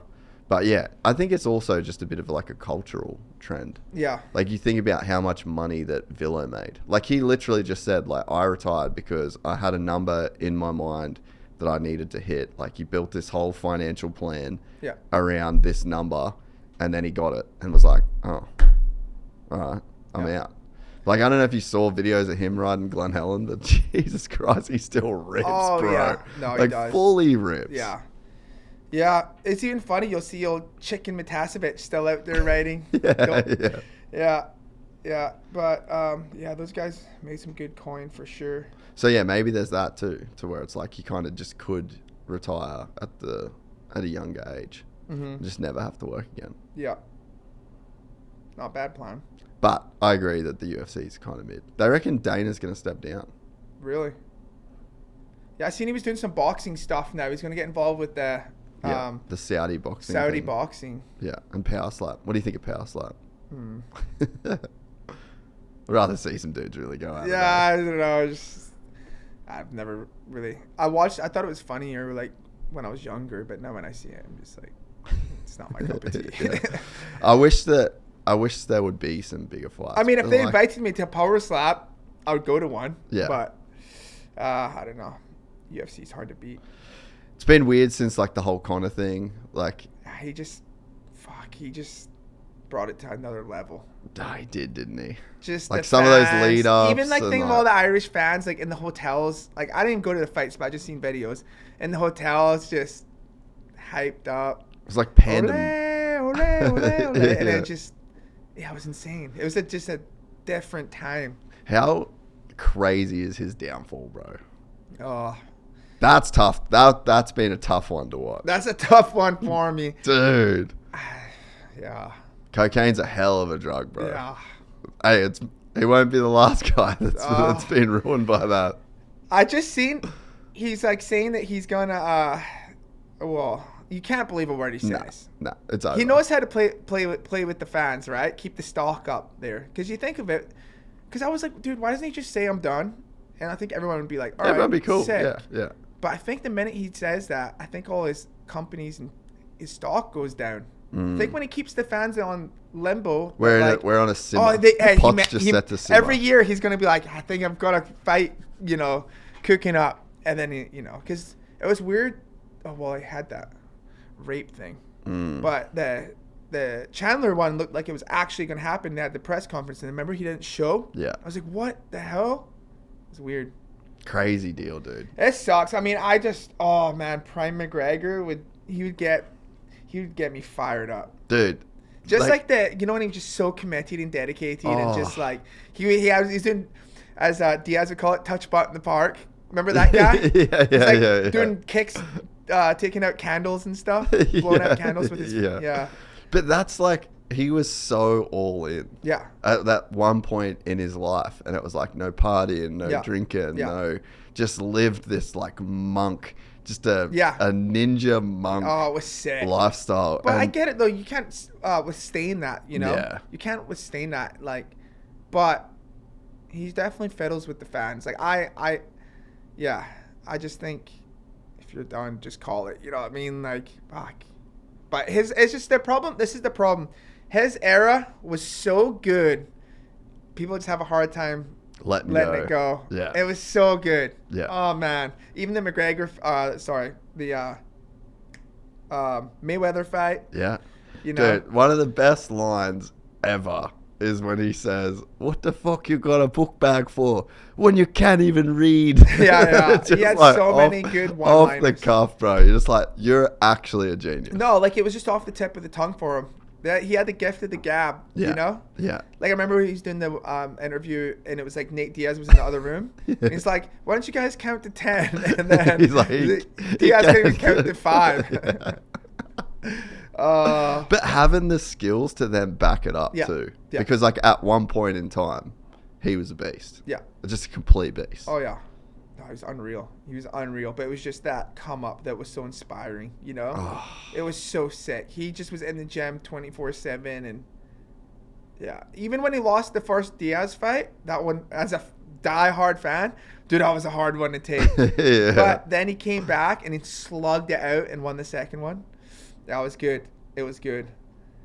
But you can't withstand it forever, but yeah, it's just sad to see like the level that it's gone down. Yeah, I know. I wish last UFC point, I wish John Jones would fight Aspinall. You don't think that's happening, dude? Like it should. What's the hold up at this point? I think it's just John. Just doesn't want to do it because he probably loses that fight. You think? I mean, he has a fair age now, but if he did just do it and win it, he'd be the GOAT forever. And I mean, he is the GOAT of MMA, and it's like how it's so hard to retire on top. Yeah, like you think of a guy like Ricky, a guy like Villo, guys that were just like, peace boys. Like if Ricky did the full outdoor season in 2007, when he was doing his farewell would have won that too. Yep. I think GL won it, right? What's that? GL won that. Yeah. So it's just like so incredibly lucky to just be able to retire on top that way. And it's like the Stipe thing, pretty cherry picked fight. Cyril, like his heavyweight career has been like hasn't really beat anyone at that. Yeah, that's the thing too. Is like you always like he's just trying to get his. Like he could go fight Aspinall and win, Okay, and then after that, he probably still might not be done. Like, sometimes you can want more, and sometimes you should just call it. You know what I mean? Yeah, and it's too late now after the Stipe fight to call it. Well, it's like Tony Ferguson, dude. Like, fuck, he kept fighting just for that one win. Yeah. And he never got it. Well, Chad kind of almost did that. You know, like, Chad was probably one of the... I mean, sad's probably not the right word. But it's like, in terms of if you look at his career and the era that he was in and the way that other guys went out. And James, sad. Like, to just stay in it, keep going. But, like, at least... James was always like a race win threat until pretty much the end. But there's times where Chad was like literally in the fucking top 12, you know, and it's just like, okay, that's two. You tried to get that one last podium or the one last race win too long, you know? Yeah, that's tough. That'll be me, 45 years old. I think I might retire next year. When does Earl just not become a costume? Yeah, exactly. Oh, shit. You're racing until there's just like a little bit less makeup, and it's just like, no, there's no prosthetics anymore, bro. It's just me. Here we are. But no, it's hard. It's hard to know when the right time is. But, you know, that's why like a coach thing would always work out, because you've been there, you've done that, you've been through all the loops and holes and the good, the bad, the ugly. Yeah. So you have a lot of experience, a lot, you know, to give. Have you had any coaches through your career?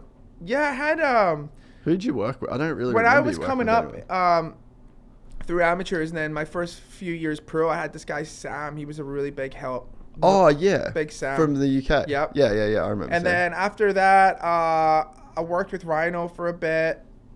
How was that? It was really good. He helped me a lot on my eating. I learned a lot with him on like nutrition and stuff. Like I'm gluten free because of him. Still. Yeah. I mean, the odd time I'll eat something shit, but so Rhino was one. Who else was there? I'm definitely missing a few. I trained with Davey a couple years ago. That was good. Brownie. That would have been Brownie sick. At the Baker's Factory. At Baker's Factory. Yeah. He was gnarly. He's such a gnarly. Oh, he's like the David Goggins of motocross. Brownie's so gnarly. Holy shit! You go on a road bike ride with him? Oh. Just trying to hang with him, or even in the gym, like he's just still a gnarly guy. You see him at Loretta's, man. He's still just... And he's pissed when he doesn't win. He's still got that dog just in digging, him. bro. Yeah. What are you running from, Brownie? There's some demons. Yeah, exactly. He's an animal for sure. I mean, because he'll show up to local races and still win the A-class. Savage, bro. Yeah. And then, fuck, I'm probably forgetting someone, but... Oh, Tickle. With Brock. Brock was really good. We worked together 2019, 20, I think, those 2 years. Yeah. That was really good. I'm still good friends with Brock. Still train with him all the time. So, yeah. But you learn a lot, you know? Take what you like. Take bits from each guy. Exactly. So, yeah. What was the Dog Pound experience like? Dog Pound's sick. Like, I think it's really funny. They got a good vibe, eh? Good vibe. And Dazzy's awesome. And, man, like, they just still, you know, it's a lot of work to keep the Dog Pound good, you know, with tracks. Prepping the tracks, keeping the equipment good. And just, there's a lot, you know, that goes down behind the scenes on that department. It's a lot of work. And, no, it's good. It's just I find it funny because I've been to facilities where they're very strict and do this, do that. And then, you know, you see Jett, you know, dominating. And then you'll go there and you're like, oh, I wonder what he's doing. What's the secret, you know? And, you know, they work very hard and they really work a lot on the bike. Always try to get it dialed. But, like, Jett will just start his bike and then he'll just get on the track and just start doing a moto. Like, no pit board or anything. Just like, we're like, you know, other places, it's like they're all lined up and then they're got their mechanics. Like, Jett will just, like, get on the track and just start doing a 40, like, with no pit board or anything. Just go. Dazzy's working on the tractor or something. That's so and good. Then, yeah, and then Renee's, like, helping on Hunter's bike or something, and then Jett will just be, like, doing a 40 on his own. And it's just, like, it's a little bit like of a loose program, but like it's what keeps it fun. It's what keeps it good. Yeah. No, I mean, anywhere in Florida, if you're pounding motos in the summer, it's gnarly. Yeah. It is so gnarly. You've seen that place in so many generations. Yeah. too. Yeah. Went there first time 2011, the year I won my championship with Chad. Mm-hmm. And then rode there for a few years. Actually, that's when I moved to Florida. I moved to Wesley Chapel. And then it was actually funny. I was like the second guy to move to Wesley Chapel. JT Money was the first. Really? Yeah. And then I moved there. And then I was riding at Chad's. And then I moved to Claremont. And then I did the Baker thing. Where's your place now? Is it close to Tampa? No, Like I'm to in where- Orlando. I'm in Claremont. Oh, so you are still over there. Yeah, but when how long's that to get to Dog pound? dog pound? About 50 minutes. Not bad. So it's not that bad. Not too bad. Oh, yeah. No, what am I thinking? I was thinking it's further. But Yeah. yeah. So, no, it's not bad. But, yeah, I've seen that place throughout the years for a long time. So, and then actually Ethan, Lane bought it, or his dad did. Yeah. And then I came back there in like 2020 or something. And then that's when Lawrence's just moved to Florida. Yeah. And they were actually trying to ride somewhere else, and it didn't work out. And then they ended up coming to ride with me. And then so just me and them at the compound. And then they eventually bought that off of Ethan. So, yeah, it's pretty cool, though. It's good to see it still all running. It's kind of funny, though, because when Chad was there, that he had bad problems with the neighbors. Really? Oh, they were complaining like court, and it was nasty. And then what? Do you think people just moved away or something? Or? I don't know. Huh. Just, I mean, yeah, they seem to be fine now, though. It's funny that you say that the boys' program's just like not as gnarly as what you'd think. Yeah, it is. well, I mean, obviously it they is do gnarly, the work, but yeah. it's not as like, Doesn't have all the other shit. it's not like, you know, they're all lined up to start a moto, then they start the moto together, and you know, it's like, I don't know, it just cracks me up. Like, Jett would like just be like, what? And then he'll just go, and then he won't even do like he'll just start his moto, like right when he gets on the track.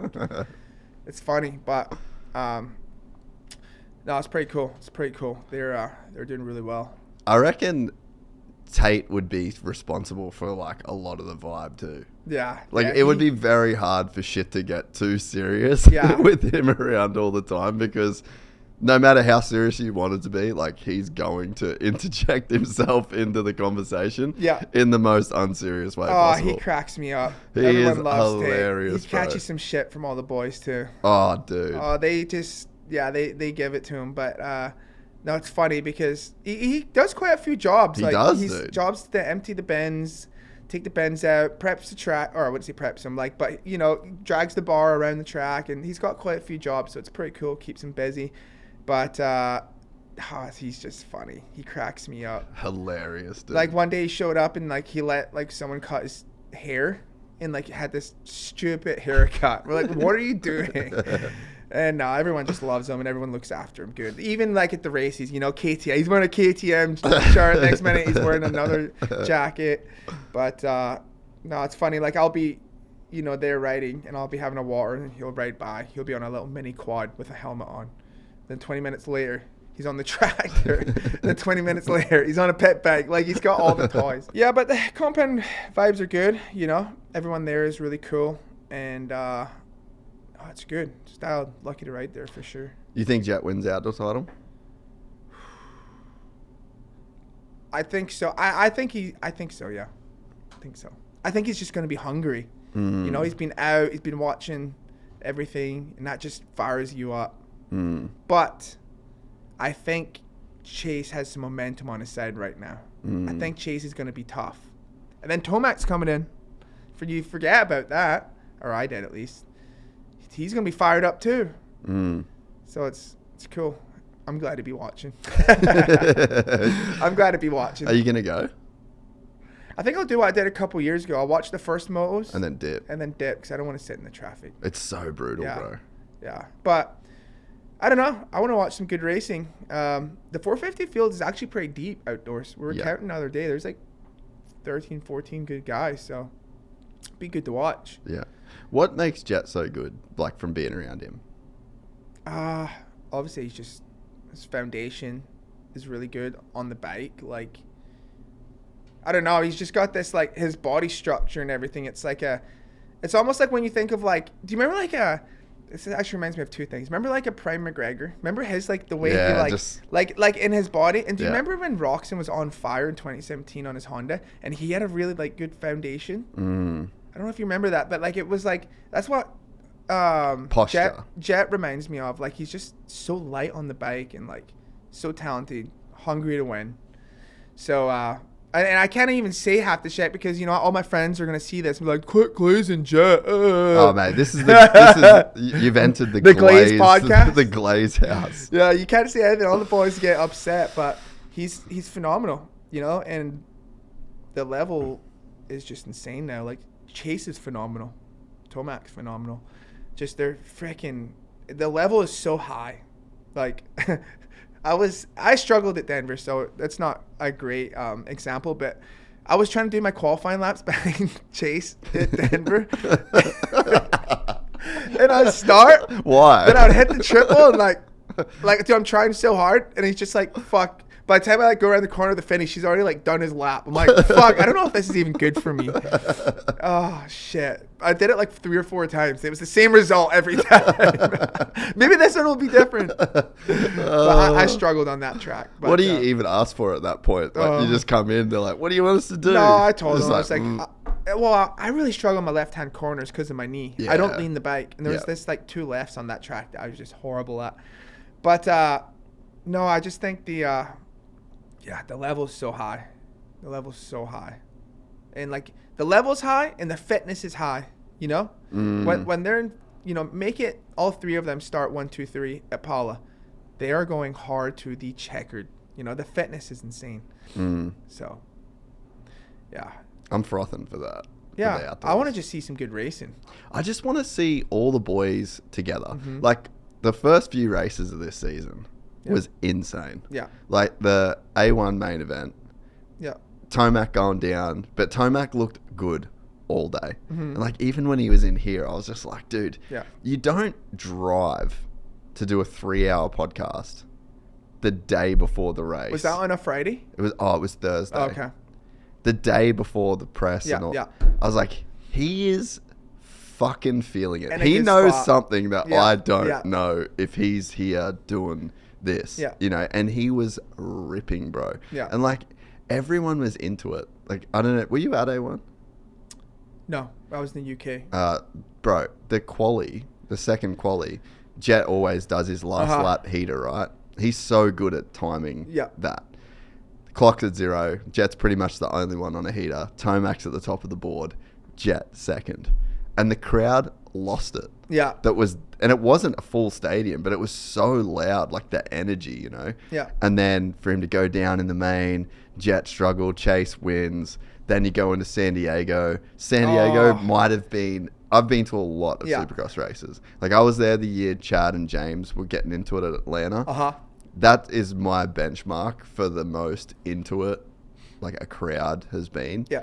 Dude, San Diego was That was crazy, just on the tip of your toes, eh? Like, it was just unreal. They were just glued together the whole race. And so minutes. Different. Yeah. You know, like the way that they ride and the way that they attack the track. And you're just like, this is crazy that 2 guys can be so different and doing basically the exact same lap time. I know, it trips me out. You know, you got Tomac. He has really good technique, like very good.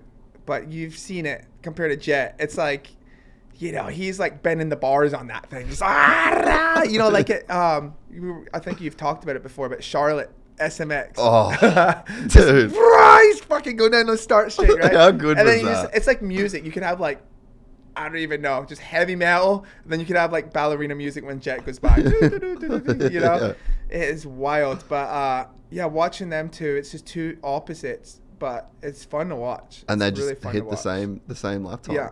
Bro, I think Eli probably uses a bit more energy though. For sure. Yeah. When I saw the start straight at Charlotte, I was so excited. Just for like how it come around, and it was just a drag race to a wall jump. Yeah. And I'm like, oh, they built that for Eli. Yeah. That was underrated. Like, I'm actually not mad at some long ass straights. where the dudes can just fully put the power to the ground. Yeah. Like, it's pretty rare.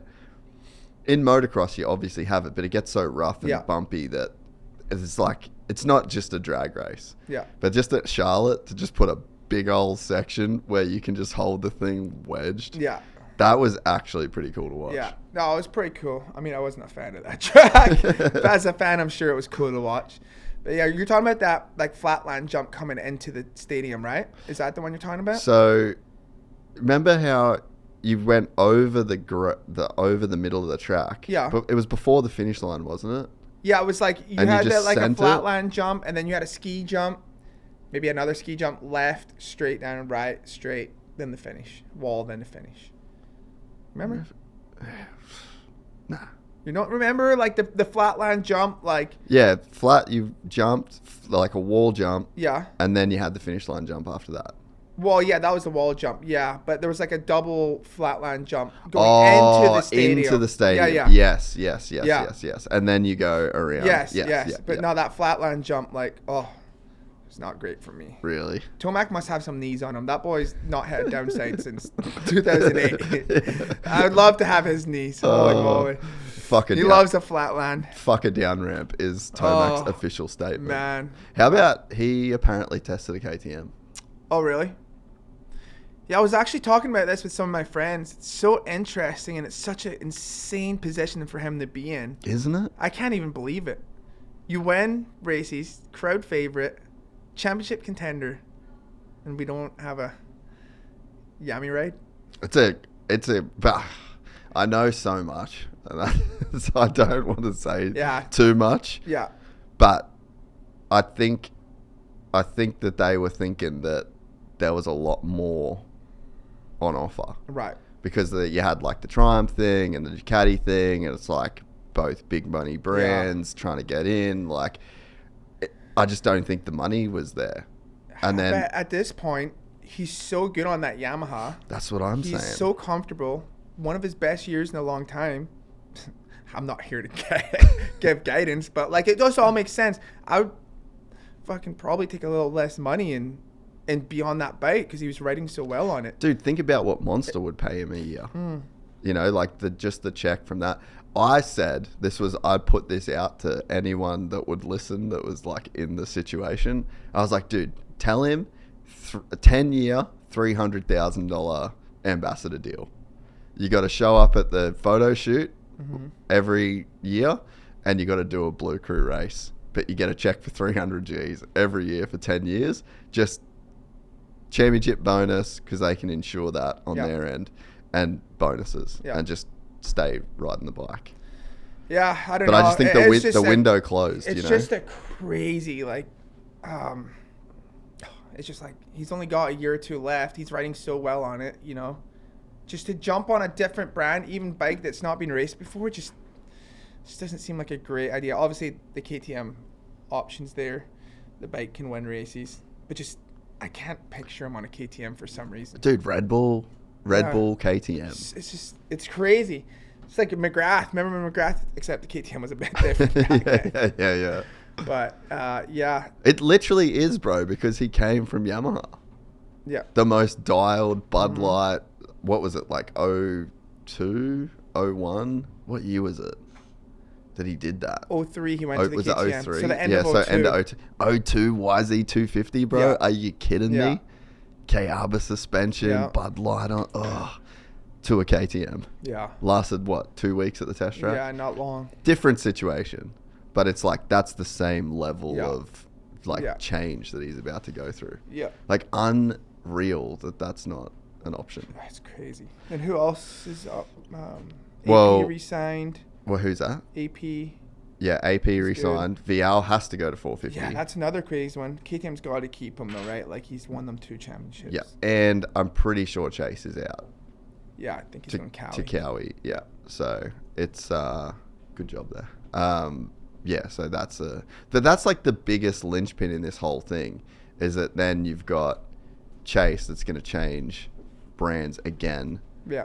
Go to Cowie, and it just like leaves this massive void of then musical chairs that everyone else has to play. Yeah. Yeah, it's gonna be interesting. Some shakeups for sure.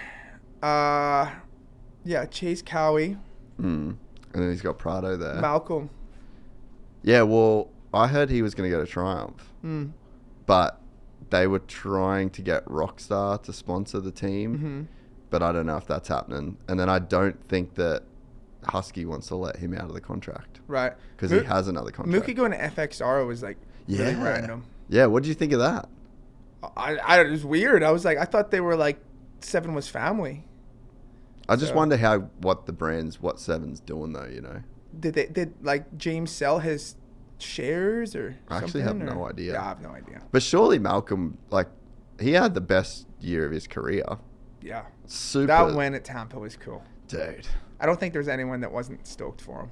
That was... Especially watching the crowd and stuff. I was like, fuck.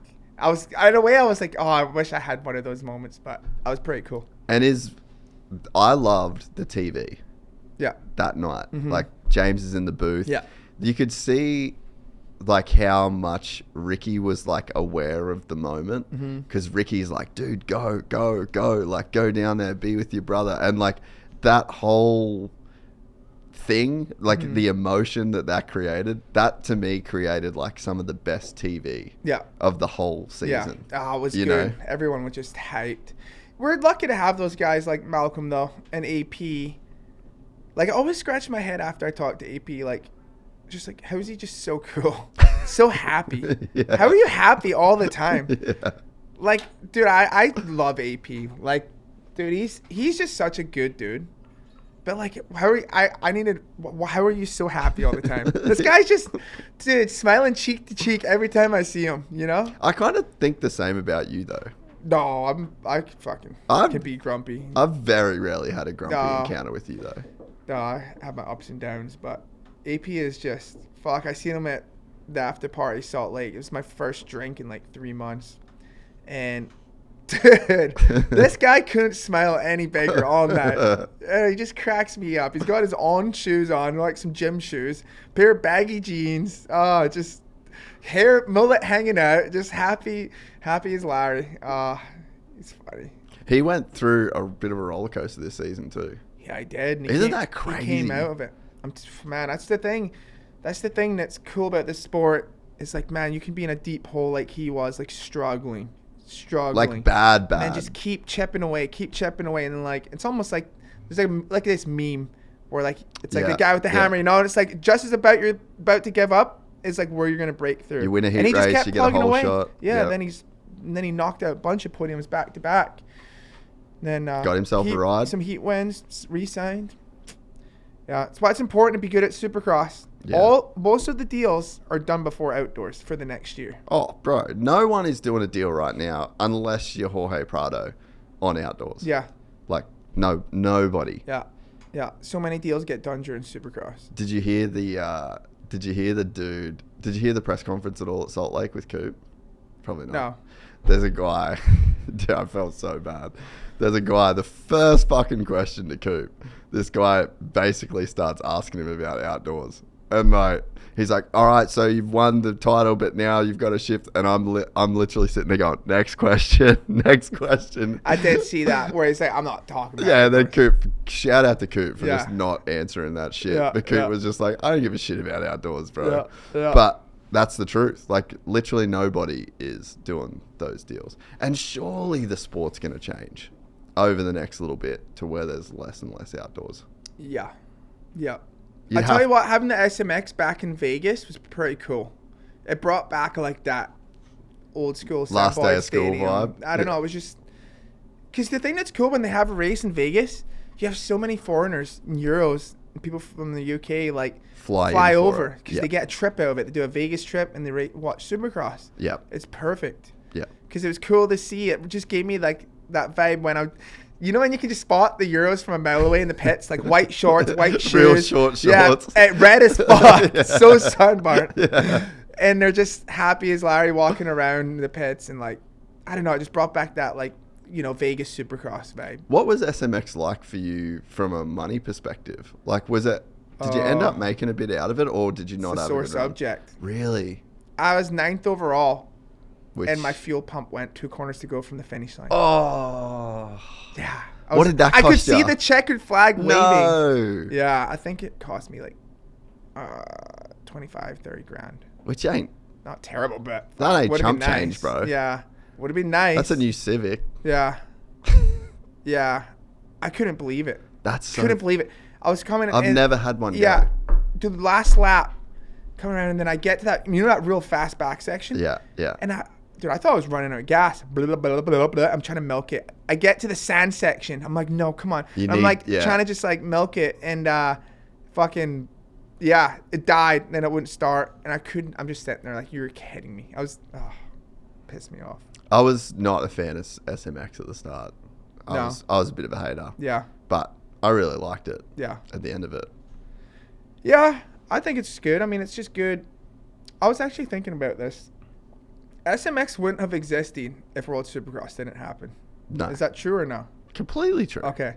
But they say it's not. So, I mean, shout out to Adam Bailey for giving all his Americans more money. 100%. Yeah. Yeah. Because I remember they did that, for to try when and World shut Supercross started. Yeah. Which is awesome. More money for more racing, more money, which is great. But I think that, I mean, it's a bummer the way, if you know behind the scenes, some of the World Supercross stuff's going, especially with like Adam, like that kind of sucks. Because you could probably speak on this better than I can, or like at least with more credibility. But like, fuck, has there been a dude independently that has like put as much on the line for riders than Adam Bailey, and like paying people good money to go to races? Like he's one of the best dudes in the industry outside of America for like treating riders well, paying riders well, and putting on great events that are like very rider first events, Yeah, no, he's always looked after me. Man, we had the best times, me and Jason. Like the 2019. What was that, 2019, 2017? Yep. We did it twice. Auckland. AusX, in Auckland. And yeah, he looked after us really good. We went on a big yacht, before the race with Carmichael and all these guys. It was a lot of fun. Went to the zoo. Yeah, no, they looked after us really good. And the World Supercross thing was really cool. And I think he worked hard on it. But the manufacturers weren't getting on board. And that was, I think, the biggest hurdle. And that was the tough part. He'd want to get these riders, but, it was just a whole deal with AMA, and the manufacturers kind of teamed up, and then make it Jason asked to go do it, and they said no. And so it was tough. It was tough for sure. I mean, it was good, though, like for guys like me, where I was in my career, racing Australia Supercross and World Supercross, pretty much it was like Australia Worlds. That was good money, Yeah. So... and if it wasn't for Adam, we wouldn't be doing it. So, and I think that's the thing. Like, it's great that World Supercross, the SMX thing's awesome, and it definitely, like, a lot of guys got paid some good money. As a fan, like, I get to the point where I'm just like, fuck, there's no racing now. Like, what am I gonna? Yeah. As a fan, you want to keep it going, right? Yeah. And as a sport, you want to be able to have talking points and media coverage, and like you want to be able to keep the ball rolling because momentum is so hard to get. Like the UFC, it goes through its ups and downs, but there's always fights on year round. Like, so I think a sport does need to be able to have that constant coverage to keep going. But at the same time, like the WSX thing, I want that to work. Like that should work out because, like I said, Colt Nichols, fucking awesome. The dude's a G, like great rider, speaks amazing, hot as fuck. And which did you say hot? Hot as fuck. Oh, which matters to guys like you. You're getting clickbaity there for sure. But that guy should be on podiums, speaking in microphones, getting paid. Like, there's a ton of dudes. L'Oreal. L'Oreal men's. Gucci commercials. But it's like, you look at what Max's career has been revived through WSX. So it's like, we really shouldn't be trying to put things down. Like, as an industry, more is better.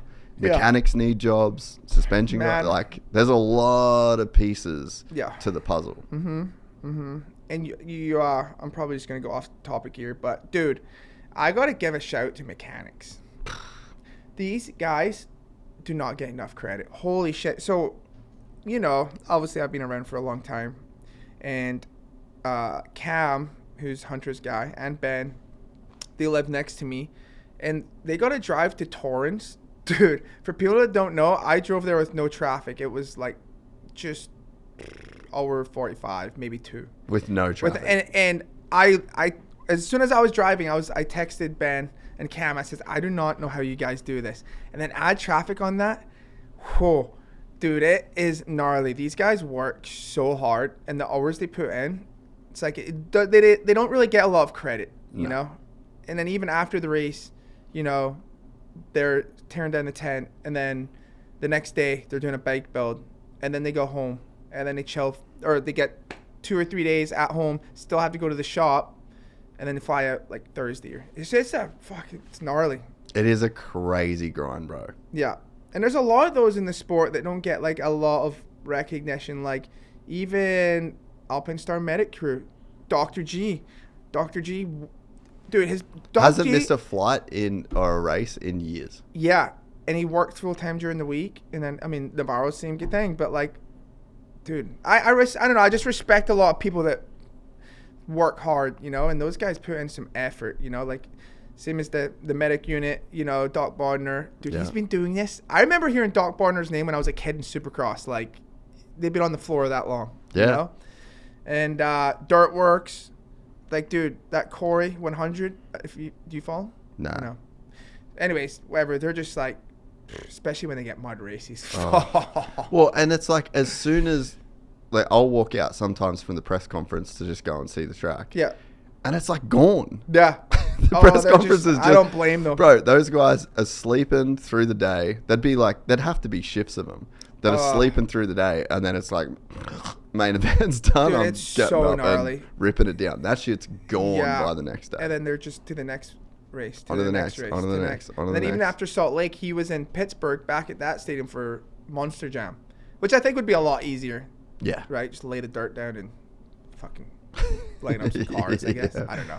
But even, like, you can talk about, oh, Supercross should do this, Supercross should do that, this and that, oh, they should do this. It's still like, you think about Sean Brennan and Joe, that they're like the media guys. So they're like, that's like the people I interface with every day. The amount of emails that they send and the amount of shit that those guys have to do. They're at the track every single weekend. They're in the same, like, there's so many people that are just in the exact same grind. And then they fly back to Tampa, and then they're in the Feld offices every day. Like, it's so much to make that shit happen, eh? Yeah, it's a lot. A lot more than what people actually realize, you know, a lot of expenses. Dude, there ain't no way you'll see me going to 17 races. Oh, no. The people like, you should try and do the broadcast. Nope. Nope, never. Yeah, it's a lot. Roger D's been doing 17 plus 12 plus another 3 for years. That's committed, bro. Years. But I think that's what makes the sport so great. Is like there's a lot of people that, like, you have to care a lot to live that lifestyle, you know? No, it's pretty cool, though. Even, like, if you go to that outdoor, I don't know about Supercross, but outdoor, and, like, you just get there, and if you're just a spectator, and just, like, the noise, the fumes, I don't know. It gets you fired up, you know? Like, as a fan, it gets you fired up. Like, I think of, like, Washugo, you know, just, like, 2 strokes would have been way cooler, though. Like, echoing through the... I miss those days. Like, was there many 2 strokes when you were racing, like, a little kid? 85s, yeah. But the big classes, was it always 4 strokes? No, it was still 2 strokes. Those are the days I remember. Yeah. Like, I remember we had this track called Mirrorwinnie, and it was just, like, a local shitty track in Cairns. But... dude, in the trees, it was like our Unadilla. Yeah. Like rainforest, hills, and like you'd race it once a year, and they marked it out with stakes, and by the end of the day, and just all 2 strokes. Yeah. All. Oh, yeah. I love that. 927 in the air. Those were the days. I would. Surely motocross and supercross is still a better experience if it's 2 strokes. Yeah. No, I agree. Probably not for the riding. Can we just like. Nah. Can we just like make 4 strokes sound like 2 strokes? Yeah. Nah, it's pretty cool.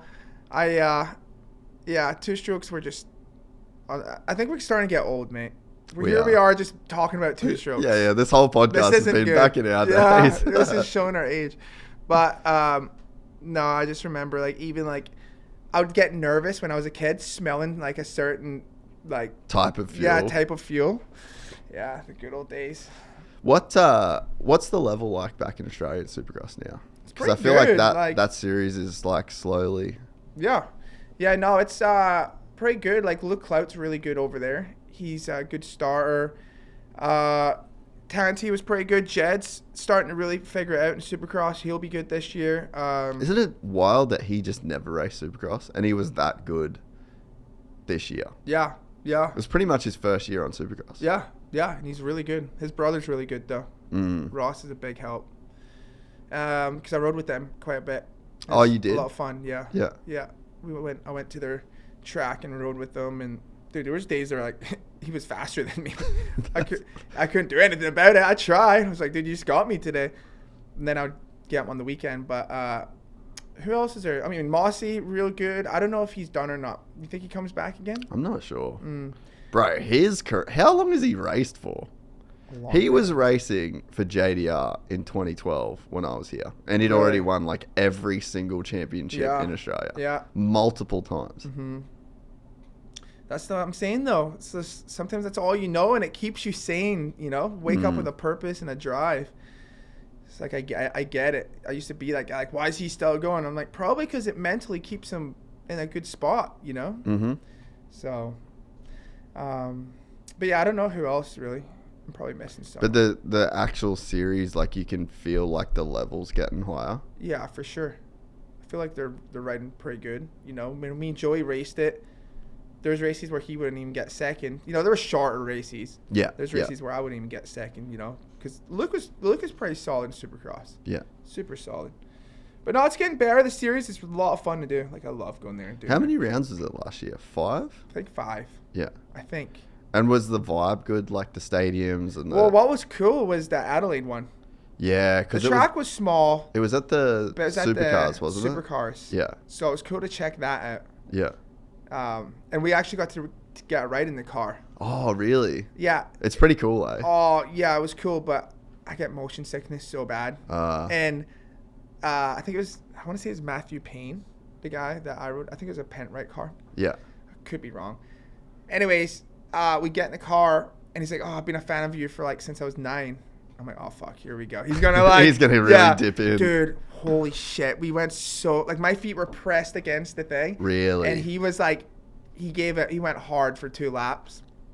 First lap was cool. Second lap, I was like, okay, now, like, I feel like I was on a roller coaster. I'm like, deep breaths, like, trying not to just, puke. like, gutting it out. Oh, I was so white. I was, like, pale white by the end. But it was really cool. But, yeah, Adelaide was cool. The other one was really cool, too. Shit. Newcastle. Yeah, Wollongong, maybe? Or Newcastle.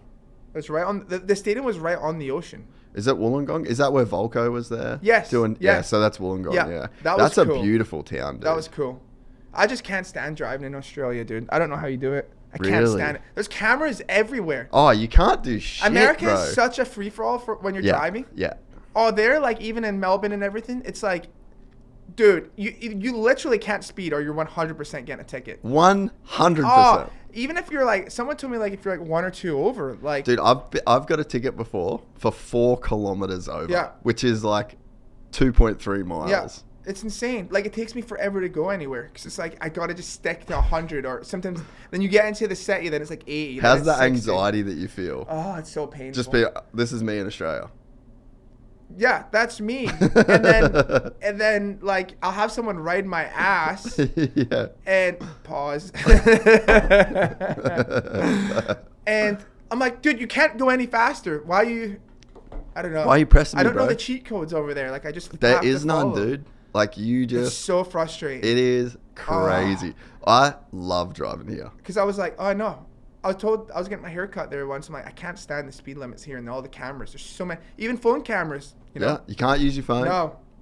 And the guy's like, why? What's it like in America? I was like, I'm usually going like 80, 85, and however K's that is, you know? 130. Yeah, and he's like, what? I was like, yeah, it's like pretty chill in the fast lane here. Well, when we drove home from Salt Lake, because we stayed there for a few days, and I'm doing like 85, and in my head I'm like, is this safe? Yeah. I feel like I'm going really, really fast right now. Well, that's like going to Vegas sometimes. You can rep there. Yeah. Go 90 the whole time. Yeah, and there's just like zero consequences. But yeah, there it's just like, oh, it drives me nuts. I think I got a ticket in Wollongong. That's why I brought it up. I think I got a ticket. But no, that was really nice, right on the beach. And they have some cool venues. It's a lot of fun. Yeah. Yeah, and I think Supercross in Australia is probably the second best country for Supercross. Would you think? Yeah. Yeah, I would say so.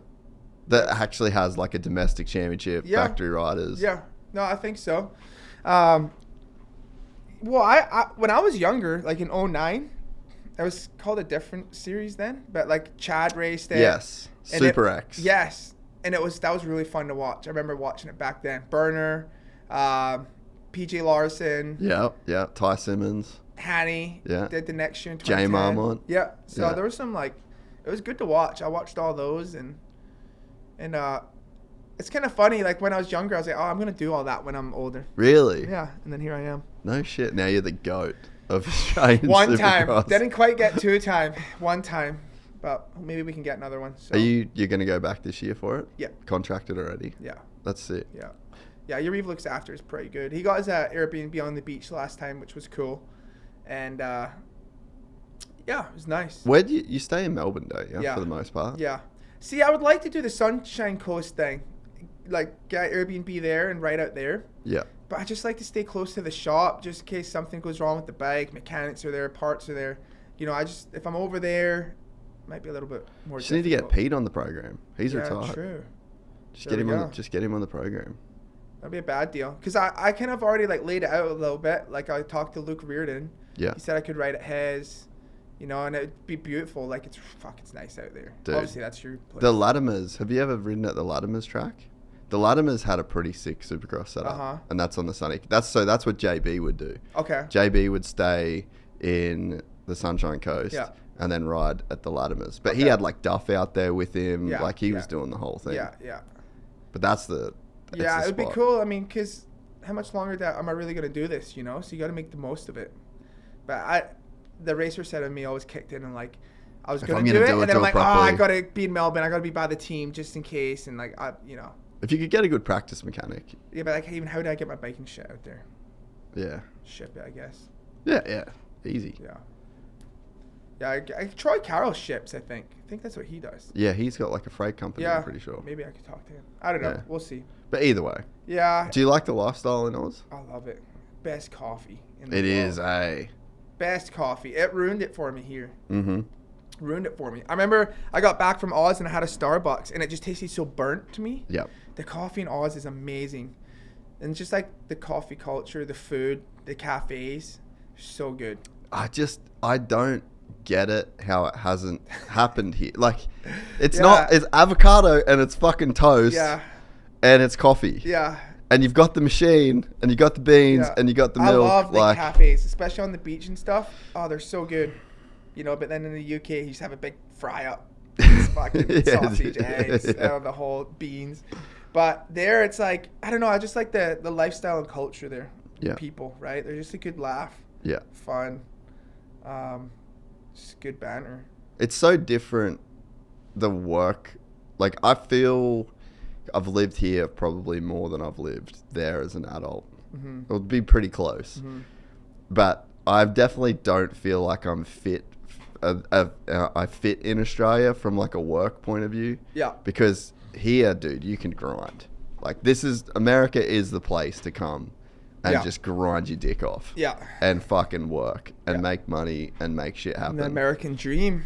That's what it is here, you know. But you just don't have the same quality of life. Yeah. You know, and even if you try to, like, I live by the beach here. Yeah. But when I lived in Burleigh by the beach in Oz, it's just the vibe, like the whole vibe, you just get sucked in to living the way that everyone else does. Right. Whereas here, it's just like my whole week, every week, Monday to Saturday, stacked. Know what I'm going to do every single week without fail. Mm-hmm. Whereas over there, it's just like, I got something on Thursday. And I got something on Wednesday. Yeah, it's definitely just more opportunity here, you know, especially in our industry, especially in California. Yeah. For now, I feel like a lot of things are moving east, though. You know, Triumph is out there, Star is out there. Where's Ducati going to be? Here, Troy? Here, Troy, yeah.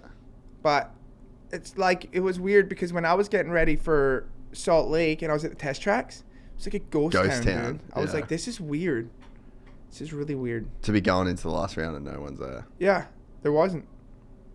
So, I like Florida. I wouldn't be mad if everything went to Florida. But, I mean, I just still think, like, being here, I would love to not be in California. Mm-hmm. Just purely based on the prices of everything, the taxis bro. And everything, yeah. But I don't see a world where I get to leave California.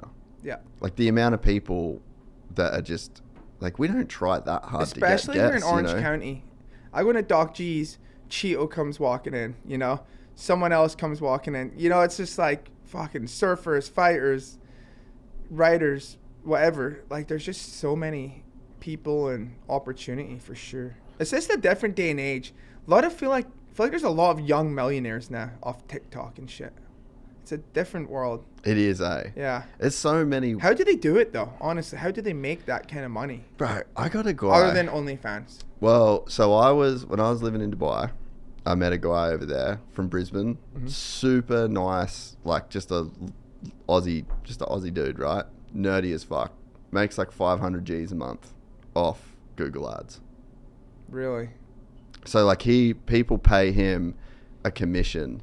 So like it's 10% of whatever revenue he generates them through ads. Mm-hmm. And so he'll like for the month, it'll be like $5 million, $7 million of revenue that his ads have made these companies. Right. And he's just doing like massive companies and gets a clip and just lives in Dubai, buys a McLaren, like just can't spend his money enough, has the hottest Polish missus you've ever seen. And is just like, she goes shopping, like that's just, yeah. And he's just in this lifestyle of, and he's just living I feel like people can like, you'll see random people and they'll just make a gnarly come up in like 2 years. That's him, bro. Like in the time I've known him, he's gone from like doing pretty good to just, he went to the Rolex store, wanted to buy a Rolex, had no history with it. They wouldn't sell him a watch. So he got pissed off and bought a McLaren.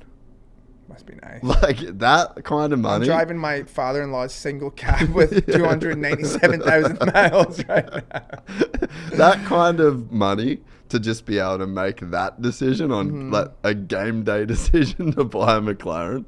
Damn. But there's like the internet has just made it very weird for people to make money. Yeah, and even just to link up with people, right? You know, it wasn't like that back in the day. Nah. So yeah, and I feel like Orange County is similar in that way. But there is like a gravitational pull towards California. Yeah. To where like, I couldn't see us leaving. Yeah. Which sucks because then you just get signed up. Like you just got to make like 30 G's a month just to be here, cover everything, staff. Like that's a pretty big nut to cover every single month. Yeah. So like the pressure, it's like it just becomes a thing. It's just like gathers this momentum. Then you've got pressure, which means you're not taking downtime. You're not, I'm not going to take a day off. Well, you start to feel it. Yeah. You know? Yeah. Whereas like other places are just like, I remember I would love to, I should go back into like my QuickBooks and shit and just see what I had to make to live in Australia. But my rent on the beach in the sickest town in Australia was like $2,000 Australian, which is like 1,100 US. That's dialed. And it's just like, dude, how easy is that to cover? Yeah. I think sometimes though, I mean, you know, all these Instagram videos pop up of these speakers, but like, just like some people aren't willing to downgrade their lifestyle to get where they want to be. You know, they want to live that lifestyle and then instead of just swallowing your pride and downgrade it, you know, live in a smaller house, smaller car, figure it out for a few years and, you know, get what you want. Yeah. Yeah. I can't remember who said that, but it was a good quote. It stuck with me. It's about downgrading your lifestyle. Yeah. How many of your New Year's resolutions have you been able to keep so far? I've been able to keep on track with my daily nutrition habits, as I'm still starting off each and every morning with AG1, the same way I have for years. 1 scoop a day, or one of the convenient travel packs when I'm away at the races, make it really easy to stay on track with my health goals. For me, the benefits of taking AG1 every day are super clear. Firstly, it just sets the day off on the right foot. Secondly, after years of taking AG1, I know how good it is for my digestion and overall gut health. My skin is clearer and my hair and nails are healthier. I love that AG1 is NSF certified for sport, meaning it's been independently tested for quality. When it comes to my health, I want something I can trust, and that's why I've been partnering with AG1 for so long. And AG1 is offering new subscribers a free $76 gift when you sign up. You'll get a welcome kit, a bottle of D3K2, and 5 free travel packs in your first box. So make sure you check out drinkag1.com/gypsytales to start your new year on a healthier note.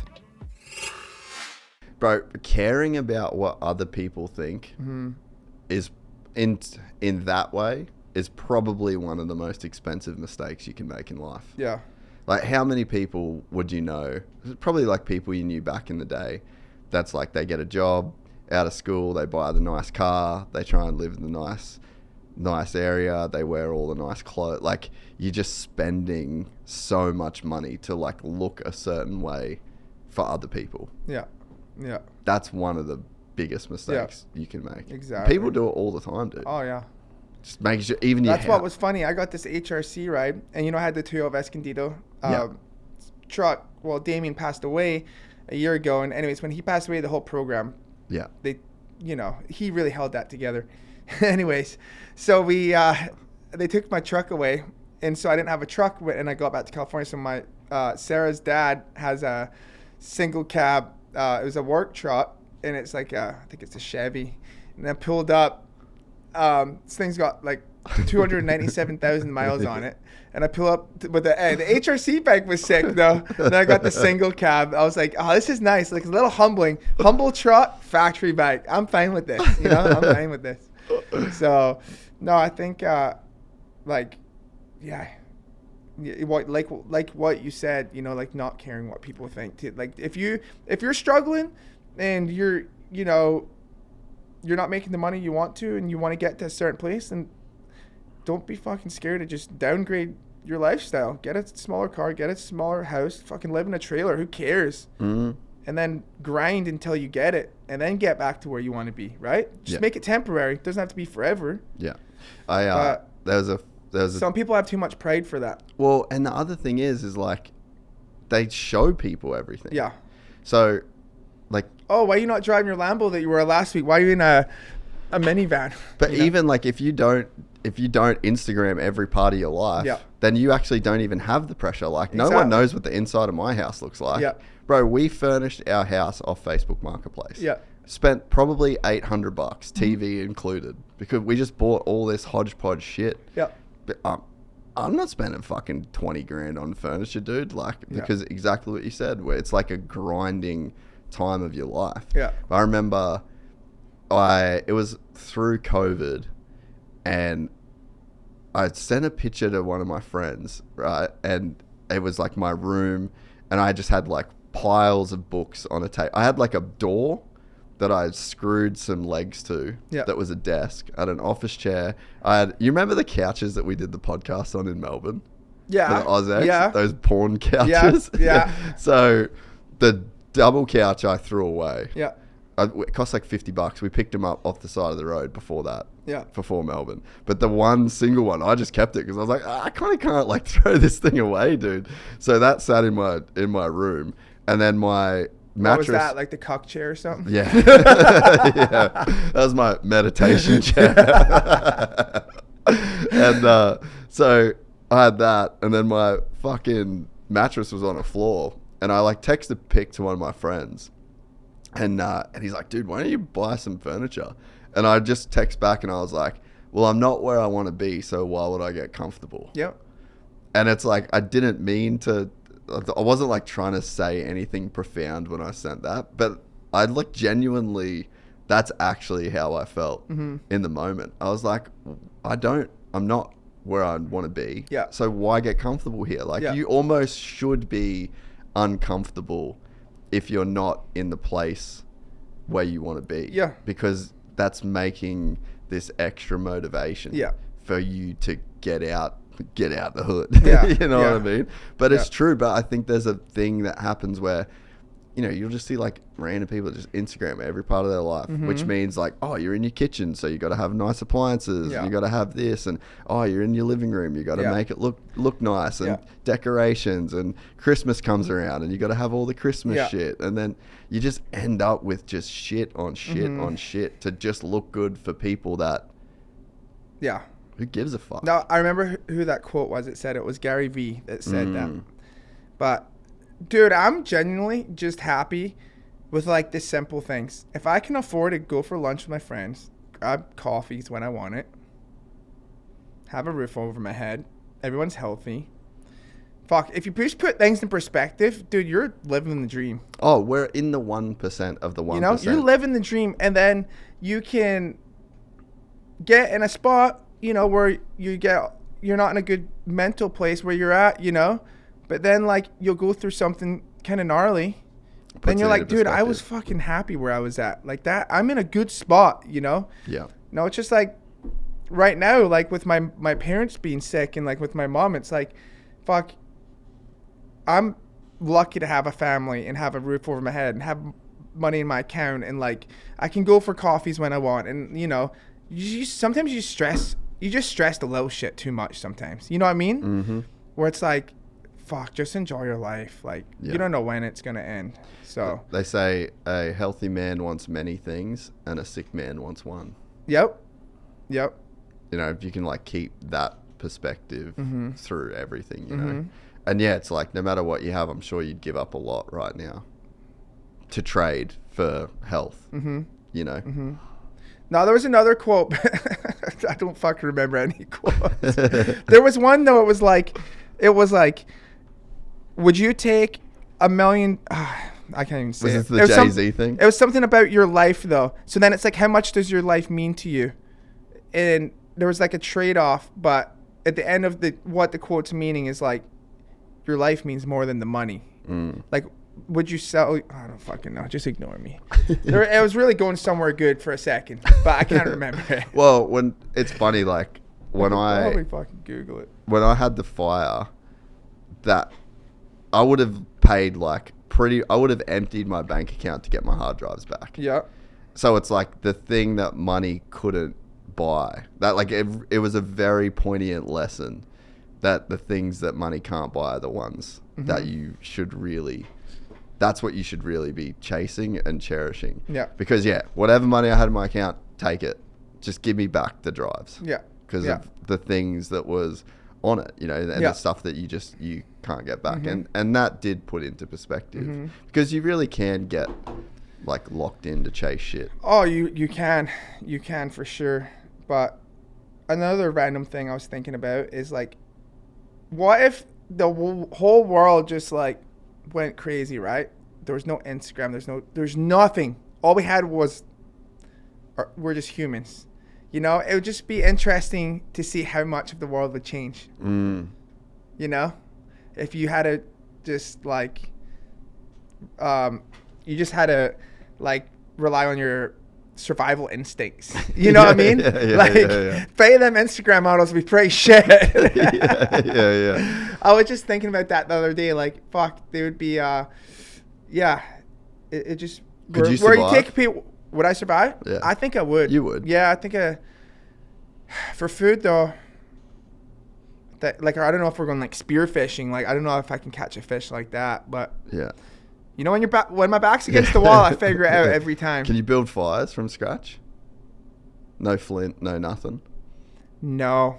Well, it's a skill. Yeah, it's not looking good on that department. But what is that? You rub sticks? Well, you can do. And then you bang rocks. Yeah, you can do sticks or rocks. Sticks is the shit that's worked for me the best. fuck, what'd you do that, like Boy Scout or something? Oh, bro, when you grow up in Cairns, like you've been there. So you can be on our team for surviving. Bro, yeah, I've got that covered. Yeah, but we were just feral, dude. Yeah, like the pics of us as kids are the funniest shit of all time. Just black. Yeah, just dirt from top to tail. Yeah. But yeah, that's all we did. Fish. Yeah. Make fires. We were just riding BMX nonstop around town. It's like that meme where it's like you knew where all the homies were at when it'd be like bikes, scooters, all laying in a yard, you know? Yeah. Yeah, that was the good old days. Those were the days to grow up. And as we got a little bit older and we started getting our teenagers, you know what was the popular thing then was the sidekick. Remember people had remember those phones? Yeah. And they'd like snap it back. Yeah. That instant messaging on there. Yeah. We got lucky to grow up in that era. Yeah, I think so. I think that, imagine being 8 with Instagram. Oh, it's crazy. It fully ruins your life, I reckon. I think I'm going to try this might backfire, but I think I'm going to try not like let you and have Instagram or for like a long time. Dude, that's the move 1,000,000%. Yeah. Because I see the thing is for me, I make not that I really make a living off Instagram, but my social following, I mean, fuck, that's what helped me with Factory Honda, Rockstar, and all my sponsors. It's that little extra bit that helps for me. Like, fuck, going to overseas races, because then I can promote the races, you know. But, like, I feel like if all that was gone, like, I would be fine. Like, I don't rely on all that shit, you know. I think as well, just like, I'm not like if I was done racing, I could just be off Instagram and never go on it again. Like it's not like an addiction for me. Like I feel like I'm just good at it. Yes. You know, I'm good at the marketing side of things. I feel like, you know? Yeah. But you're not connected to it personally. That's what I mean. Yeah. Like, and I think it's just so good to be off that shit. Yeah. Fuck. It's so good. Mentally, it's so good. I haven't had the app on my phone. I've had times where I have to put it on to do certain things, but that app's not on my phone anymore. Oh, really? No. I'm logged in on the browser because I'll talk to people. Like I still have to do social media. Yeah. But the experience of using it on a browser is so dog shit that I just don't use it. Yeah. I'll check DMs, do what I got to do, and that's it. But pretty much this whole year I haven't done it. Yeah. And I just think it's toxic, man. You know, that's talk about mental health. All these people comparing themselves to everyone else that's not even and that's what real. That's what it is. You're like idolizing someone that's putting all the, you know, there's even been documentaries about it. Like, I was living this lifestyle that I was never living, you know? It's crazy. But you can't do it. Like, I mean, I would like to think that I've got it fairly together at this point in my life, like fucking nearly 40. So I'd like to think I'm doing all right, but you can't be on there a lot and not compare yourself. And like it's subtle things too, like cars you have, like trips you go on, like photos that other couples take that I don't really take these couples, like just wedding pictures, like it's just weird shit that you just can't help but be exposed to. And it's like you don't really have, like, if I start talking about the war somewhere, right, and start like giving you this, you're gonna think about it.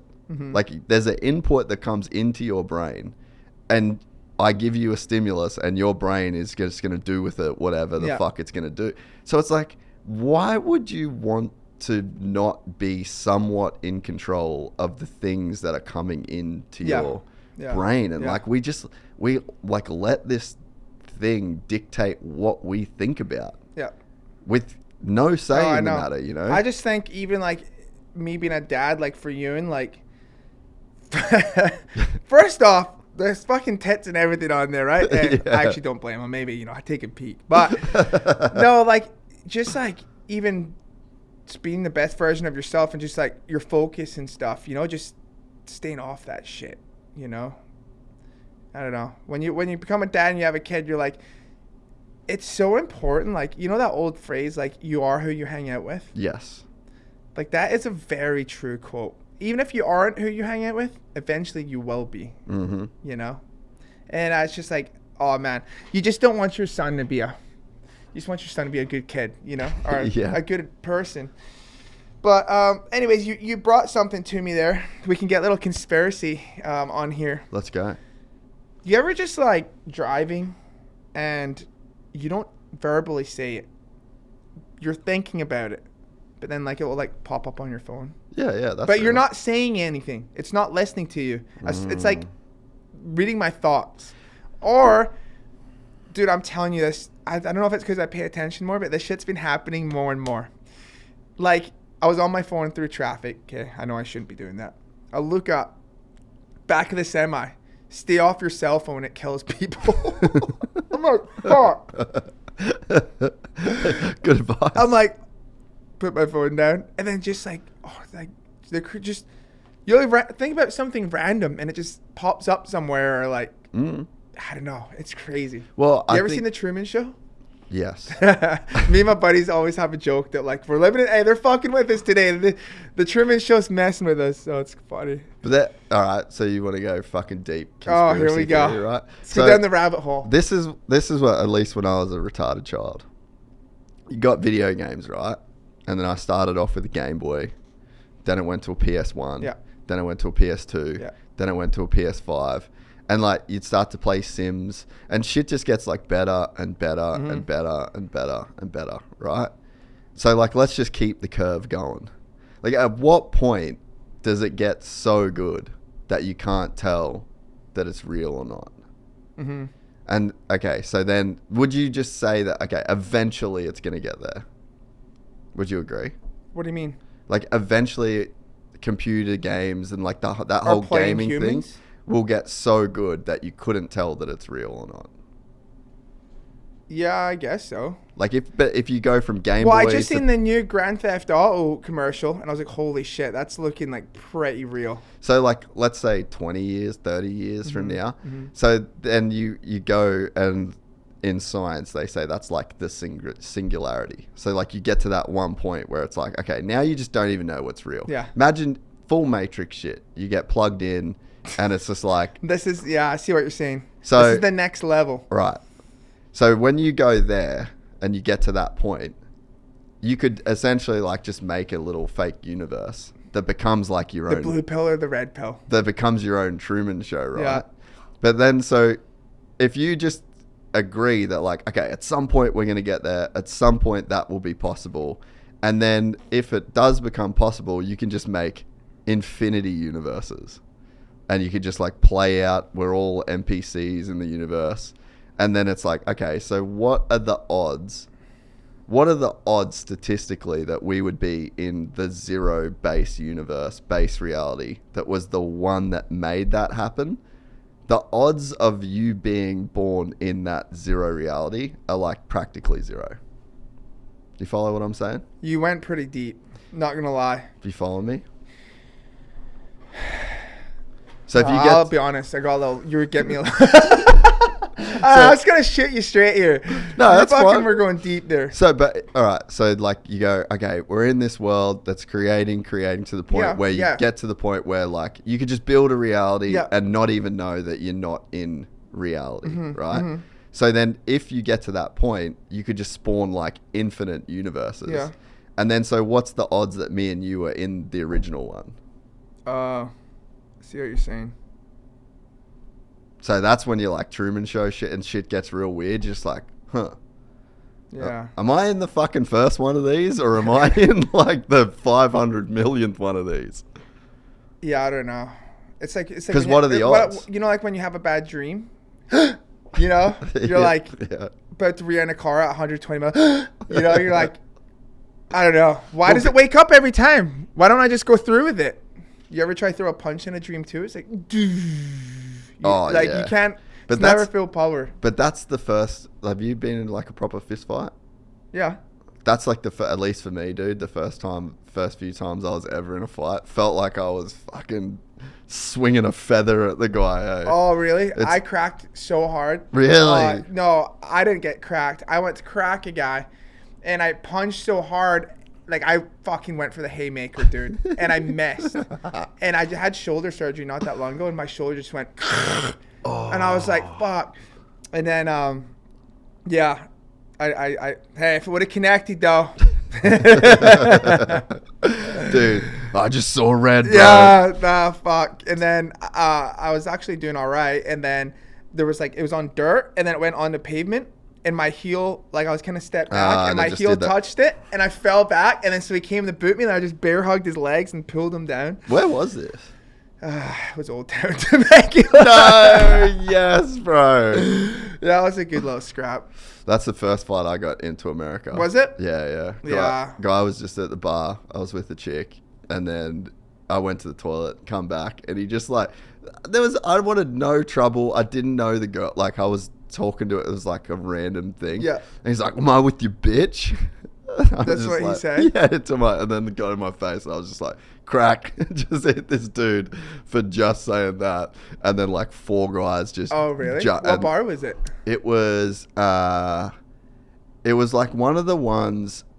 It's still there. It'd be different. But it was like, it's got the little outdoor patio, and they've always got like the little fire things up. It's kind of like right in the middle of the street. The bank? Was that what it was called? Fuck, maybe it was. I don't know, I've been there in years. But anyway, so that was and then the security guard was actually super chill. Yeah. And the security guys grabbed me, took me out the back, put me in a cab, and they're like, "You just got to go, bro." They're like, "You can't do that here, right?" I was like, "You see the fucking guy?" That's funny. But the first time, or like the first couple of times when I ever got into a fight and tried to throw a punch, bro, my arm was like throwing a feather. Oh, really? I must have just been like adrenaline dump. Yeah. You know, you got like you ever get like so much adrenaline you feel like you can't even open a bottle or something? You're like shaking and shit. Yeah. Oh, yeah. That's why, like, anyone that's never been in a fight, I'm like, dude, just don't. Like, if you haven't done this before, just don't do it. Yeah, I cracked so hard. Dude, I shouldn't say cracked because I didn't crack them, but dude, my shoulder cracked. You threw hard. My shoulder cracked. I gave it everything I had. And then I just went like this. Old Town, bro. And then Huntington Beach. Yeah. That's the worst. Yeah. You don't go out in Huntington Beach. No, I've never have. Yeah, that's the spot where you just want to avoid. Yeah. Want to talk to you about Manjimup before we leave. Is that the gnarliest track you've ever ridden? Dude, it was probably the fastest track I've ever ridden. But then I think of Glen Helen. I'm like, Glen Helen's pretty fast. Yeah. But Manjimup is fast. I remember like just like coming out the corner before the finish line, and I'm just like, I'm like running out of gears. Yeah. And it's actually crazy. I swapped down that. It rained, and I was 5th tapped, and I swapped down that thing, and I saved it, and I was. What, down the star strap? Yes. Oh. Before that, like ski wall thing. Jump. Yeah. It was gnarly, but I didn't get the full experience because it rained so hard. So like they kind of cut the back section out, and yeah, I dabbed my knee in practice. So I was whole shotting a lot. Oh no, actually I had a huge first turn pilot or jump. First race, I come around, and I jump the tabletop, and when I land, I go to land and like pin it. And my hand slips off the throttle, and I go, whoa. And the whole, like, dude, I literally cleaned out, like, half the pack. They just hit all right on top of me, yeah. Ugh. Yeah. Jack's gnarly. Yeah. Can you go to the Instagram video? I want to give people perspective of someone actually fast riding down this star strap. Yeah, Put the volume up on this shit. Click in the bottom there. Refresh it. Because this is... You might have to click the volume again, yeah. Yeah, so that's just going on the start straight. Say it. Dude, this is why I swapped down. My bike is tapped in 5th. It is so fun though, right? Like when it doesn't it's such a good vibe. It's such a cool vibe to go down that right here too. I always wondered if you could jump to that single, but I don't think so. I'm sure someone could. If they lift it up a little bit more. Oh, it'd be such a hard landing. But the thing about it too is half the track's hard packed, and then we're kind of in the sand right here a little bit. This isn't the deep sand, right? This is This is like hard. Yeah, as this a is the rock hard up in this stuff turn. up here, yeah. And then it drops down into the sand. Yeah, drop down. These bumps were kind of gnarly. Wow. Yeah. But it's so fast. Yeah, that was it. But that was just before the sand section. So it goes in a deep, gnarly, really sandy in the middle part. Can you turn that volume off for us now? It's such a wild track, dude. Eh? Oh, yeah. And that whole event, you're like, it's probably the most remote track in the world. Yeah, isn't it not this weekend, but next weekend? Is it? I think. Is it? No, might be wrong. I thought that's it's what normally in someone told me. like June or July. Oh, is it? Yeah. Oh, okay. No, I'm wrong then. But yeah, it's fast, wide open. Pretty good track though. I was just not feeling it that day. But I remember. I think did I text you or not? you were like, I was fucking scared for my life the entire time. I was, dude. Like, that section actually, where you drop down. Oh, dude. First off, first race of the week, I got the gnarly pile up, hurt my knee a little bit, and then that where you drop down, it was like real chattery, and my hand slipped off again. I don't know why my hand kept slipping off. Hand slipped off, dude, and I just do a big one-hander and got it back on. I'm just like, oh. I just had some moments where I'm like, okay, this ain't happening. Back it down, big boy. We're making it home. So it was cool though. Event was sick. Willie, who runs it, was awesome, and yeah, it was a lot of fun. Fellow Scotsman. Yep. I had a lot of chicken parmies. I had the same thing every night, which was really good, and hung out with Webster, and Jed was there, and then Sam Hill and the family. So it was cool. It's a lot of fun. Yeah, it's pretty sick. Yeah, and even actually had like a downhill mountain bike thing. That's right. They were building that the year that I was there. Yep. They were saying next year they're gonna do it. No, it was pretty good. Good to watch. So. It's such a beautiful part of the world down there. Yeah, it is. Did you get to go to like the beach or anything around it? No. Yeah, we took one day off one of the years that I was there. The year that I did it with BT. Right. And bro, that year, the first year I was like training. Oh, yeah, that's right. You did it the year before me, right? Yes. Yeah. And then I did it the year before that, or maybe I had 1 year off. It was the COVID year. Me and Sam drove, bro. We drove from the Gold Coast. Took like 5 days. No way. Yeah, or 4 days. And we were just literally, we had swags, and we just pull up on the side of the road. Yeah. Pull up, roll out the swags, and then go. Where's swags? You don't know what a swag is? Can you type swag? Yeah, she's on it. What is that, sleeping bag? Yeah, bro. This is Australian sleeping bag. This is living right here. This is my peak existence. Look at that. Like, go to the one there. Go to the one bottom. Yeah, that photo right there. A fourth one from the right. That's the one I have now. That's a bit bougie. That's an ARB one. So, that thing is kind of sick. So if you go to the right though, up that one. Nah, next one over. That was my childhood. Oh, really? That was it, dude. Yeah, that's like the bougie. That's like the 21st century version. Right. But yeah, that one up there, that was literally, yeah, I have that exact swag. But yeah, it all fits in a backpack, obviously. It rolls up into like a big canvas deal, and you just chuck it on the, yeah. That's living, bro. So yeah, it was fucking freezing. We'd get up in the morning and there would just be ice all over the swags. Big Sammy didn't mind. He's like a polar bear. He was cool. But yeah, so that's we did that. And then we swagged it the whole time at Met. We were like 14 days in a swag, bro. Holy shit. And then so we camped. Pissed down rain, so we were like sleeping in the mud the whole event. But that first year was fine because I trained for it, so I was like at least riding. But then we made such a thing about it. I'll definitely be back next year. This was the best race ever.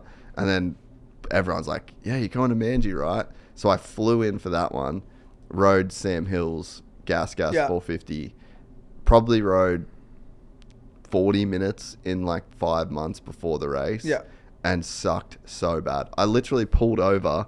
The last race, I was like, if I go through the whoops one more time, I'm fucking dead. Like, I can't hang on. Yeah, I'm not. This is not happening. Yeah, it's not fun when you're not like even in a little bit of shape. You know, it's dangerous when you're like arm pump and It was fucking dangerous. Yeah. So I just pulled over. There was a dude with a Jack and Coke can. And I just crushed a Jack and Coke and rode around the whoops. And I was like, that should get me out of this last little lap. There you go. And then I ripped off my transponder and fucked off home. I was like, dude, I was like happy to be out of there alive. You know? Yeah. Yeah, no, it was fun, but that was a mission to get there. It's a big trip. You went from here, eh? To Melbourne. And then I went from Melbourne to Adelaide because I had to do some press stuff there. Then I went from Adelaide straight to Perth. It's a big trip. And then it's what, 3.5 hours from there? Yeah. Yeah. Whew. was a big, but You can tick it off the bucket list though. yeah, yep, we did it. Willie only hounded me for about 15 years, so we finally did it. You finally made it happen. So no, it was really cool. I was just bummed the first race of the weekend kind of Set the tone. myself. Yeah, I was like, yeah, gonna keep on two wheels. So no, it was cool. But man, that straight away. And yeah, then at my swap, my hand slipped off twice. My swap, I'm like, dude, what is going on? You're like, this ain't the one. it. This ain't the one. But I did pull a lot of hole shots because everyone was like lining up at a gate with a big rut out of it. I'm like, so I'd just go far inside it. The angle wasn't great, but like, dude, I would just drive. Like, what are you guys doing? It's experience, bro. But the only thing was like, I went there like to have fun because like, it's just a fun event. And like, so I like put my GoPro on for the first practice and shit, right? I get back, I go on my phone. They're like, dude, you were 11th fastest. I was like, wait, we have transponders? And like, I was like, dude, come on. I thought this was a bit more of a chill event. Like, so then next one I had a lock in, and then like, I think I was like second or something in qualifying. But yeah, I was like, just thinking it's like a fun event. Like, no transponders come back. Like, yeah, no one's gonna know. You're P11. I was like, oh, you're 6 seconds shit. off Webster. Fucking hell. But that was fun. So, what's next for you now? So what's next is I got Brazil. Yeah. First 2 rounds of that. When's is that? The end of this month. So was it 30th and 31st? Sick. Weekend after Paula. I'd like to go check that out. Yeah. Apparently, Brazil's like a really crazy country for bikes. Sao Paulo. They love it. Yeah, it's actually like Brazil's kind of interesting. Like the media out there for the racing is actually really big. Really? Yeah, they get a lot of like reach on Instagram. It's crazy. Yeah, yeah. Yeah, it kind of blew my mind. But Honda, Brazil look after me really good. And it's just 4 rounds. But the first round is the first 2. So it's double header. Yeah. And then 2 more trips. So, it's fun. It's pretty cool. Check out. Sao Paulo, as I say, is crazy. Like, dude, the biggest city I've ever seen in my life. When you fly in, you're like, I've never seen so many buildings. It's crazy. Did you see that Lady Gaga did a concert there the other day and it was like 2.1 million people went? What? Yeah, dude, it's wild. Wild. It's wild. And then, there's a lot of UFC guys out there too. Yeah. I'd love to go and do like a moto / jiu-jitsu trip. I was going to say, you could, definitely knock both of those out. Yeah, well, a bunch of, like, I've always trained in Brazilian gyms. Uh-huh. So, like, one of the, like, my coaches grew up in this city, in this gym, and his brother's still there, coach. Like, it's pretty crazy, how deep the shit runs, you know? Yeah. But, yeah, would love to do it one day. Yeah, you could do a good trip. I would get fucked up, though.